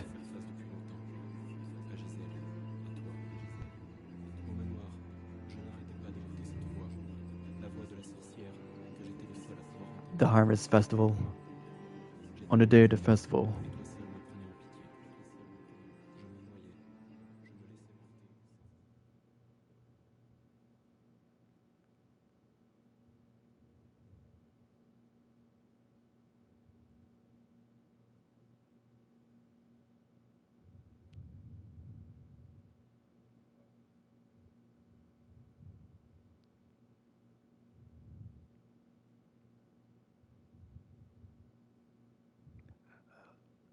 keebo. Why do they keep doing this to us?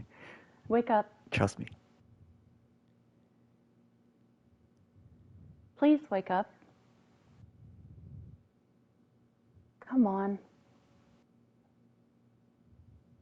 Open your eyes. Michelle.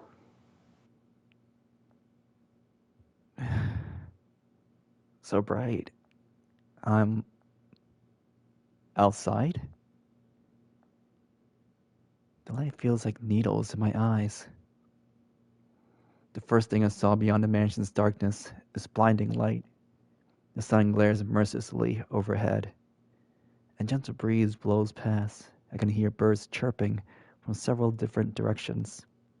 Every breath I take fills my lungs with a scent of earth and grass. So much time has passed since I've been in the light. I almost feel like I'm alive again. No, not almost. What's going on? What on earth is this? The era Morgana lived?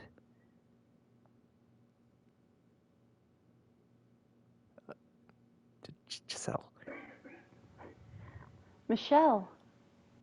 Huh? Oh, thank goodness you can hear me. Good morning, Master. I hope you slept well.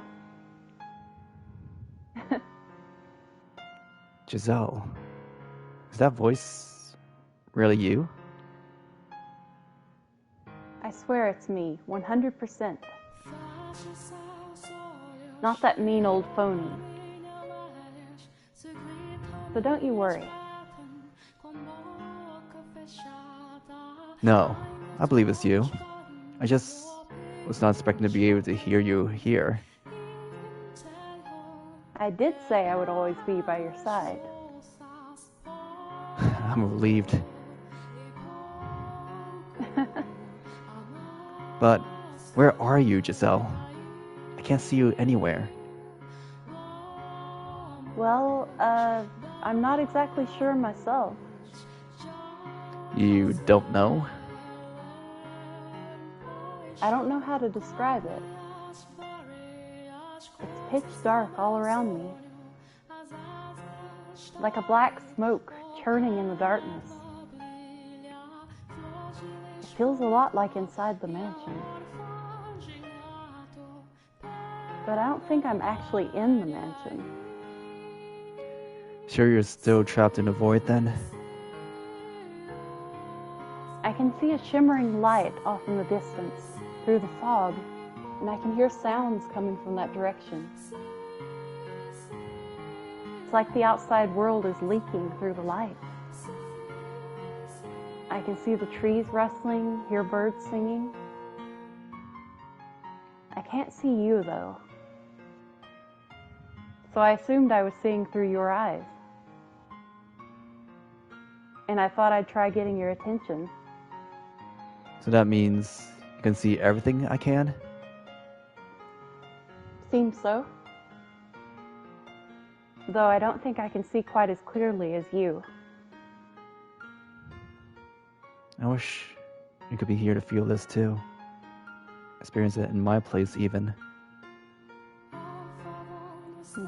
It's a bizarre sensation. When I could see and feel the worlds through the other doors, I was strictly in the capacity of an observer. We were merely watching, not actually present in the tales. But this time, it's like I've been resurrected and dropped into the world as a participant. It's all so vivid. Everything the mansion lacked, it's all here. I can feel it so clearly. I wish you could have been the one to experience this. It's okay, Michelle. I know you'll dispel this darkness I'm in. Won't you? I will. I'm more than happy just being able to hear your voice. And being able to see what you see. It's like a miracle. I too, I'm glad to know you're there. Got a chance to hear your voice again. Thank you so much for saving me. If you hadn't shown up, I wouldn't be here. Oh no, I should be thanking you. I was overjoyed to learn how much you really cared about me. There are so many things I want to say right now. So many things I want you to know. So many thank yous. And so many I love yous.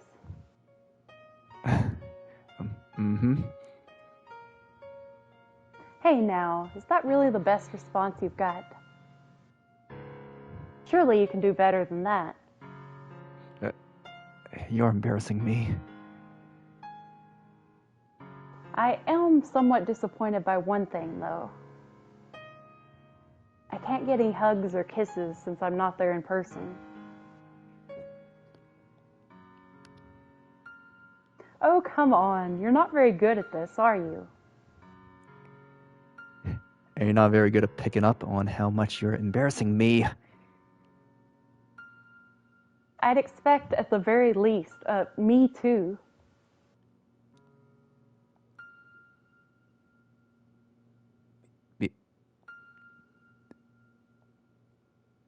We should start by figuring out when and where exactly this is. You're not even trying, are you? I'm doing the best I can. Please don't ask any more than this of me. It's okay, though. I might not be able to see you, but we're together either way. You know, Michelle, I think I might be able to help, too. While I can't be there in person, I can give you ideas, another point of view when you're not sure about something. With the two of us together, we'll find a way through this. Yes, we will. Where to begin? What do you say we get our bearings, list out exactly what we need to take care of? That's not a bad idea. I'm a bit frazzled at the moment to tell you the truth. What? Why? I'd assume we'd just be observers, and like with the other doors, searching their memories for clues. I never expected I'll actually be thrown into their era. True. It's not at all like the other doors. No matter how the rules may change, I'm seeing this through to the end. If I guess is correct, and we have rounded up Morgana's past, then we need to uncover the truth behind those events. Or rather, the three men's circumstances. What they felt, what drove them. My gut tells me there's something to be found there that even Morgana doesn't know. I could be wrong, and it's possible that even if I'm right, what I find won't do anything to quell her hatred. But we won't be talking her out of it, that's for sure. Words won't break through that kind of animosity. We need something bigger. Something she couldn't never have imagined. Something that would turn her entire worldview on its head. The white-haired girl might be a good place to start. She showed up at the mansion again and again, as though led there by some supernatural force. And she was involved with all three men in some way. I can't think of anyone else with such deep ties to both the mansion and the men. But at the same time, I have a hard time convincing myself that the Morgana we know and the white-haired girl could be the same person. They're about as different as two people can be. Which actually leads me to believe there's something there. There must be something. Some secret we haven't figured out yet that we can use. So let's find it. It won't be easy. If we are in the past, though, I wonder, maybe we could change it? This could be a huge chance for us. Change the past. Yeah, we could prevent Morgana's death, or we could stop whatever led them down this path. There's an idea. It was actually possible. Maybe we can do something. The question is this world really... Now I'm getting kind of pumped. I've got my game face on and I'm ready to do this. Doesn't do much good if no one can see it. It's a figure of speech. Okay, first things first. We need to find the mansion. Morgana should be at the top of the observation tower. And the three men shouldn't be too far off either. So the question is, where are we? Do you recognize the surroundings at all? I never really left the mansion, so I'm not especially familiar with the lay of the land.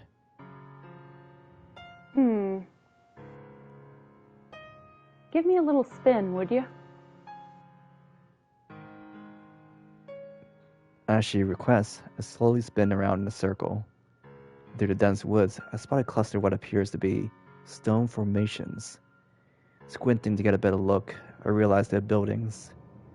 It's distinctly far off, but it appears to be the edge of a city. I think that might be the village I stayed at for a while. It's a bit big for a village. Don't you remember what Amedee said about the village's history? Amedee, that bastard. Michelle, you didn't think something uncharacteristically vulgar just now, did you? Wouldn't dream of it. Yes, I remember.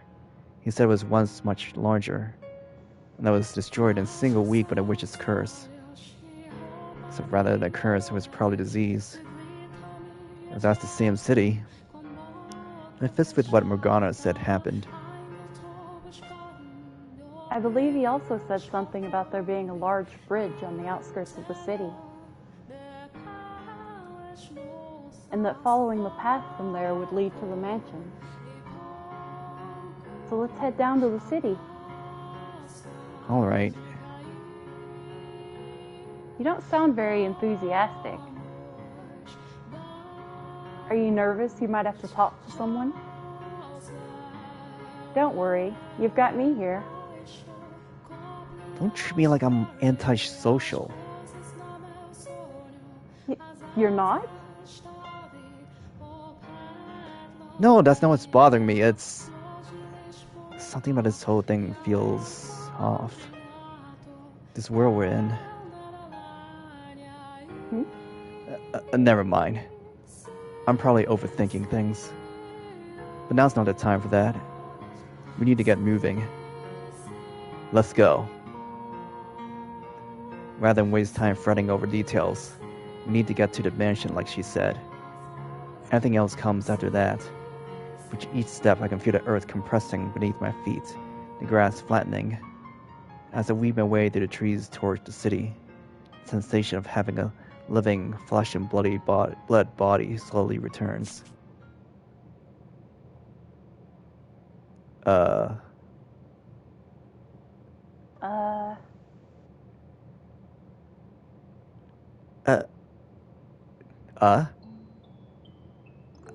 A white-haired man just appears out of nowhere. And he's talking to himself. I gotta get away before he does something. Hold it right there, Mel. You don't get to call me crazy and just run off. How do you know my name? How? Why wouldn't I? We were just in a mansion to get... Huh? Mansion? What are you talking about? Right, he hasn't become a shadow in the mansion yet. I thought I would forget seeing someone as unusual as you. Who are you? And where'd you come from? Where? I'd like to know that myself.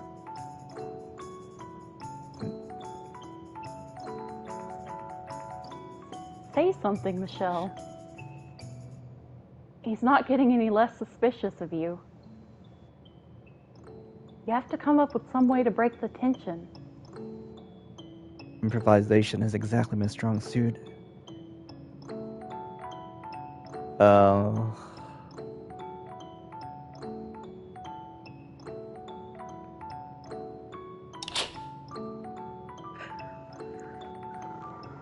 I was sleeping in a tree. It sure looked like you just popped out of nowhere. You imagined it. It was so sudden your mind misinterpreted what you saw. It's not too much of a stretch. Yeah, right. I must have been seeing things. People can't just appear out of thin air. On nice days like this, I'll sometimes climb a tree and take a nap too. And then roll over and fall flat on my face. So, I can relate. Michelle, napping in a tree. I can't even imagine it. Me neither. I also was seeing that, like Morgana's, I'm the only one who can hear Giselle's voice. But that doesn't explain how you know my name. You know. You look a lot like an acquaintance of mine. Imagine my surprise when it turns out you had the same name too. That's definitely pushing it. Oh, yeah, that happens to me every now and then too. Jeez, you had me spooked for a second there. Well, on one hand, I'm glad he bought it. I feel perhaps he's a little too trusting. He's the kind of guy who just keeps on walking when he runs across something out of the ordinary, pretending he didn't see a thing. Not the most admirable traits, but we're in the clear. I assume you're from the city then. Are you out here? Actually, no. A wanderer of sorts. Oh. Huh? Did you come by to see the Harvest Festival again? Harvest Festival? You don't know about it then? 3 days from now, we're holding a festival at a church to celebrate the spring harvest. 3 days. Morgana died when the bell tolled noon on the day of the festival, which means we got that much time left. This will be the first time we held the festival, so we're hoping to make it into a big event. Something really memorable.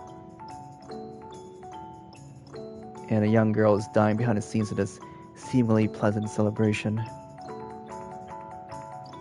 If her death is 3 days from now, that might give us enough time to do something about it. Could I ask you to show me the way to the church? What if you join in on the festivities? Sure, yeah, of course. The church doors are open to all, friends and families and wanderers alike. It's not far. Follow me. Thank you. It didn't occur to me until now, but this really is a strange experience. This is a boy from a completely different time period who had never ever had the opportunity to meet. It was here, then presumably the other two are as well, which means Morgana wished for the reconstruction was actually granted. The smell doesn't seem like any different a person than the one I observed through the first door. Yet he played a part in Morgana's imprisonment. I had trouble believing he would voluntarily involve himself, though. I was scared for a minute there. That could have gone a lot worse. Plus, we managed to make contact with Mel in record time. She's interacted with them and the others before, so I guess this doesn't feel so strange to her. You don't want him to hear you talking to yourself again. That's why you're not saying anything to me, isn't it? Actually, I think I can talk to you without speaking. Can you hear me? How are you doing that? I have a lot of experience talking to ghosts. That really drives home how bizarre things were for you in the mansion. Were you not in similar circumstances when it was you and Morgana together? Yeah, now that you mention it. What a bizarre time we both had in that mansion. You're just now realizing this? So what's your impression of him? My impression that he's the same Mel as always? In a little more detail. He's an amicable young man. Nice enough to show a complete stranger around. I agree. In Morgana's version of the story, he betrayed her. But he doesn't seem like the kind of person who would enthusiastically do something so malicious. He had to have had some reason. We need to figure out what that was. The question is, how do we go about it? We hardly have enough time to earn his trust and convince him to tell us himself. I just have to put the knowledge I already had to good use. Oh, that reminds me. Something that might explain it? No, about Morgana. When you were alive, she was always right there with you, like I am now, right? Whatever struck her fancy, yes. She didn't seem to care when or where. She would just start talking whenever she felt like it. Whenever? For the most part, yes. Anytime she wanted. Giselle? You don't have to worry about that with me. I know when to keep my mouth shut. Promise. What? You said you feel like you're alive again, right? My 5 senses all seem to be working in order. Which means you'll also be getting hungry, tired, sleepy, and you'll, you know. Huh?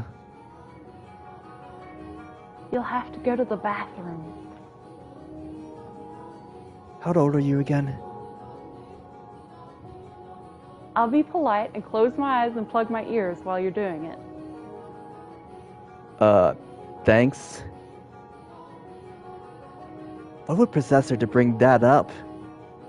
Does she even realize what she's saying? Oh gosh, now I'm red as a tomato. That answers that. Moving right along, we need to discuss how we're going to go about this. Right, that. The Harvest Festival is our deadline, which doesn't give us very much time. We need a plan for when we arrive at the mansion. How about we spill their secret? Tell everyone about the girl that got locked up in the tower and force them to set her free. Surely they wouldn't stand for that. Perhaps, but would anyone believe me? Ah, If I walked in and said I came from the future, that I know what's going to happen, would anyone actually buy that? sure, with enough convincing. Even if I did manage to convince them, the tower doors was locked in Morgana's rendition of the tale. You need 3 keys to get inside. Mel should have one of them, but stealing his alone won't be enough to get into the tower. True. If Giselle is right, we can save Morgana and change the future. Then that would indeed solve everything. But something about this whole situation still doesn't sit right with me. I have to do more than just set her free of that tower. I have to find the truth as well, as I initially set out to do. Regardless, I would like to try and stay on everyone's good side as much as I possibly for now. Okay, I'll do whatever I can to help. I appreciate it. I mean, as you know, conversation is not exactly my strong suit. Which means it's my job to hit the brakes whenever you say something stupid. It's a bit too late if I already said it. Anyway, step 1 is to get ourselves into the mansion. We can't hope to make contact with the other 2 men, much less get Morgana out of there, if we're not staying nearby. I'll do what I can. We're almost there. See the big building in the distance? That's the church. It is the same mansion as I suspected. Seeing it now, knowing what horrible things happened there, is so disheartening. Are happening as we speak. In a tower we see in the distance. Morgana's locked up, all alone. I wish we could just march in there and set her free. If getting to the tower were our only goal, we could probably force our way in with a little work. Is something the matter? Melna could probably overpower him and get his key. Hello? But the other 2 almost certainly wouldn't work for. Can you hear me? Oh, yes. Sorry, I was lost in thought. Seems kind of strange, doesn't it? What does? I mean, it doesn't look much like a church. At a glance, you'd think it was some noble's estate. So it does. It's been so long there, it never even occurred to me. I was pretty surprised when I first saw it myself. A peculiar place, all told. There's a chapel inside the mansion, with this gorgeous stained glass window. It's quite the sight. Do you know why it was built like that? Not actually sure myself. No. Anyway, I'll show you to the chapel. The saintess should be there too. So I can introduce you. The saintess? Never heard of her? Everyone around here knows her. She's a nun in the church, and everyone calls her the Saintess. She's practically her own religious figure. Oh, he's not talking about Morgana. You just have to see for yourself. Come on. Alright. On our way to the mansion, we passed through a courtyard of sorts. When I lived here, the area was overgrown with weeds, apparently to keep it in better condition in this era. Following Mel's lead, we head through the chapel entrance.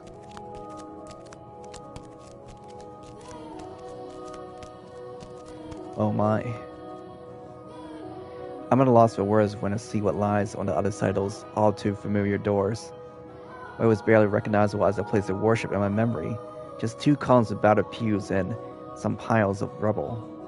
The room I'm looking at now is unequivocally a chapel. So this is what it used to look like. I wonder how far back this is from where we live. It has to be more than a decade or 2. Maybe 100 years or more. The views and beliefs about the world prevalent in our time are not so different than those of this time. Perhaps the chapel was destroyed in the aftermath of the Harvest Festival. When I was first sent to the mansion, there were signs that repairs had been attempted. The stained glass window is behind the pulpit, I'm guessing, though we can't see it from here. And right next to it is the door to the observation tower. Ah, there she is. There's no priest here. She runs the church.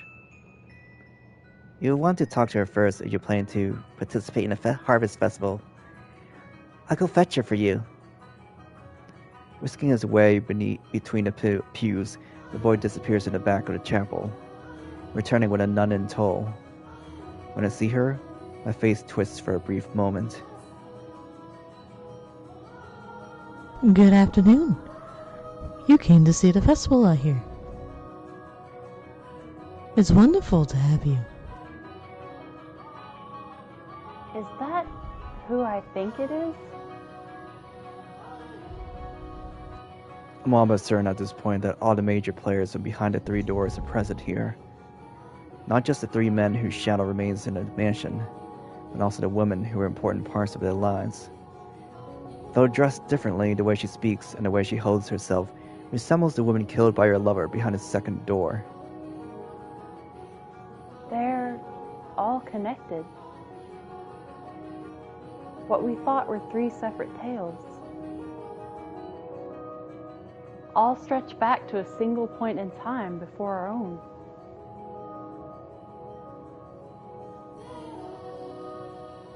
Is something the matter?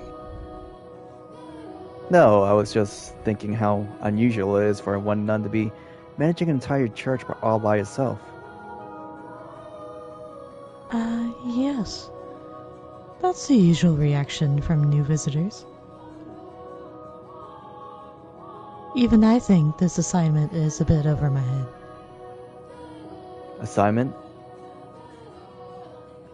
Well, I was at another church before this one.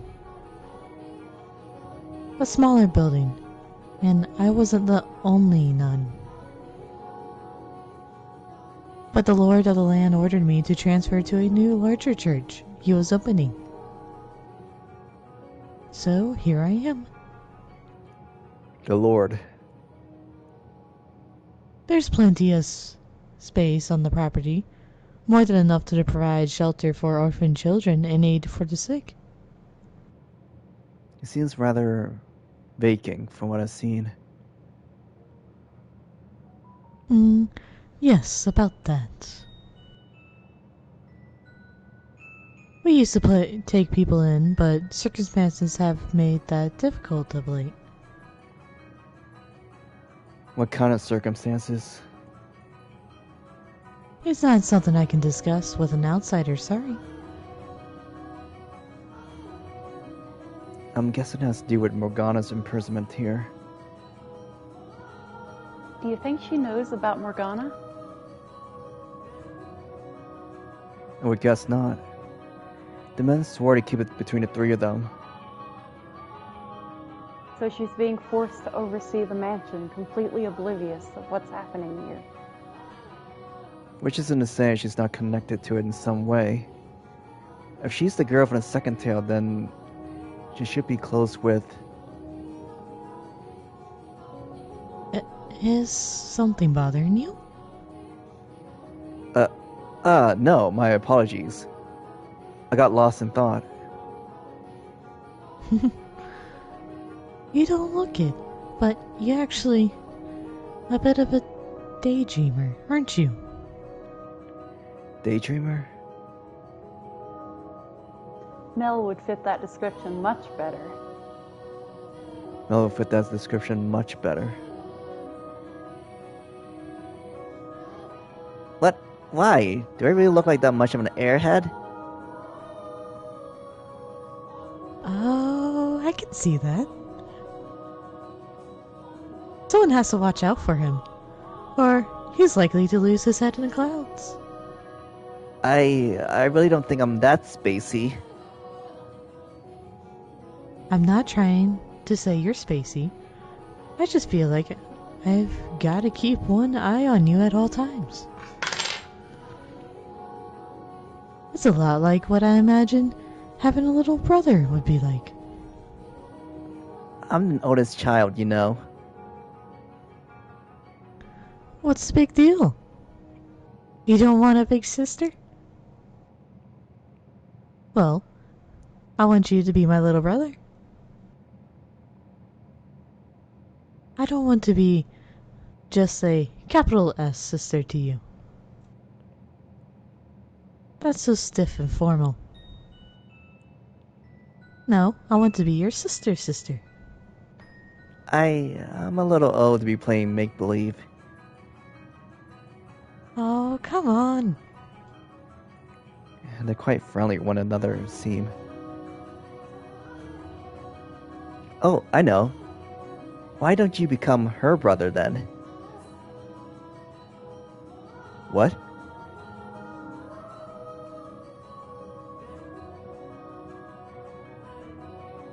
Will you? I will not. Besides, I'm clearly the oldest one here. Why not? I don't think it matters who's older than who. You don't really act all that old anyway. I have at least 10 years on you.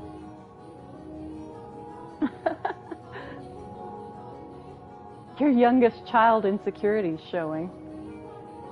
What? Insecurity? You two are pretty good friends, huh? We can discuss the veracity of that claim later. I'd like to ask you a favor. What is it? I gladly help with anything I can. Could I perhaps borrow a room until the day of the Harvest Festival?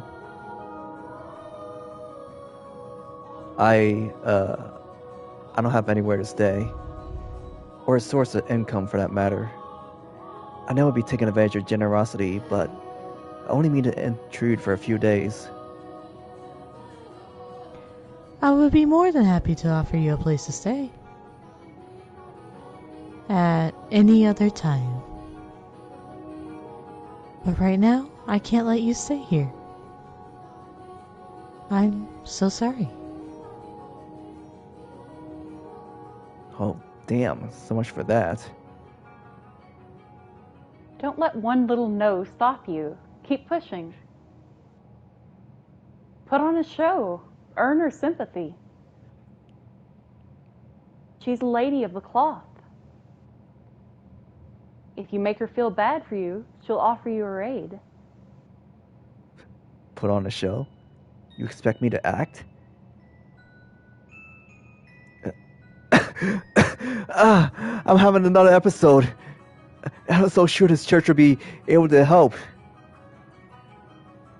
That's not going to convince anyone. Quiet, you. He was perfectly fine on a walk here. Shut your mouth, boy.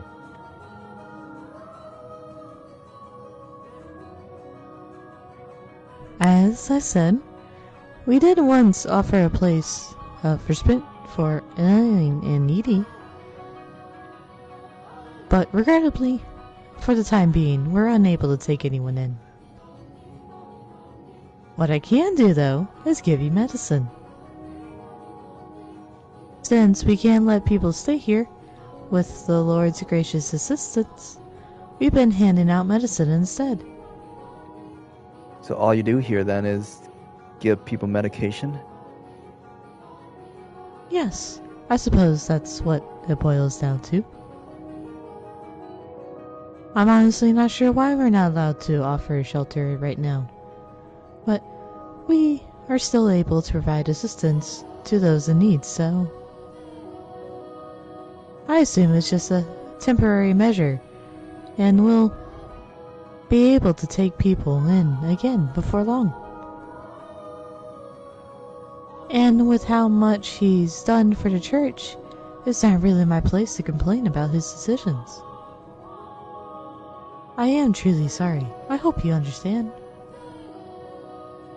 I suppose to ask for a title in exchange normally. But just this once, it's yours free of charge. Could you tell me more about his medicine, please? It's called Saint's Blood, and it'll cure your disease. Saint's blood? It's not real blood, of course. That's just what it's called. It sure sounds fine, doesn't it? No, that's not true. Hmm? It is real blood.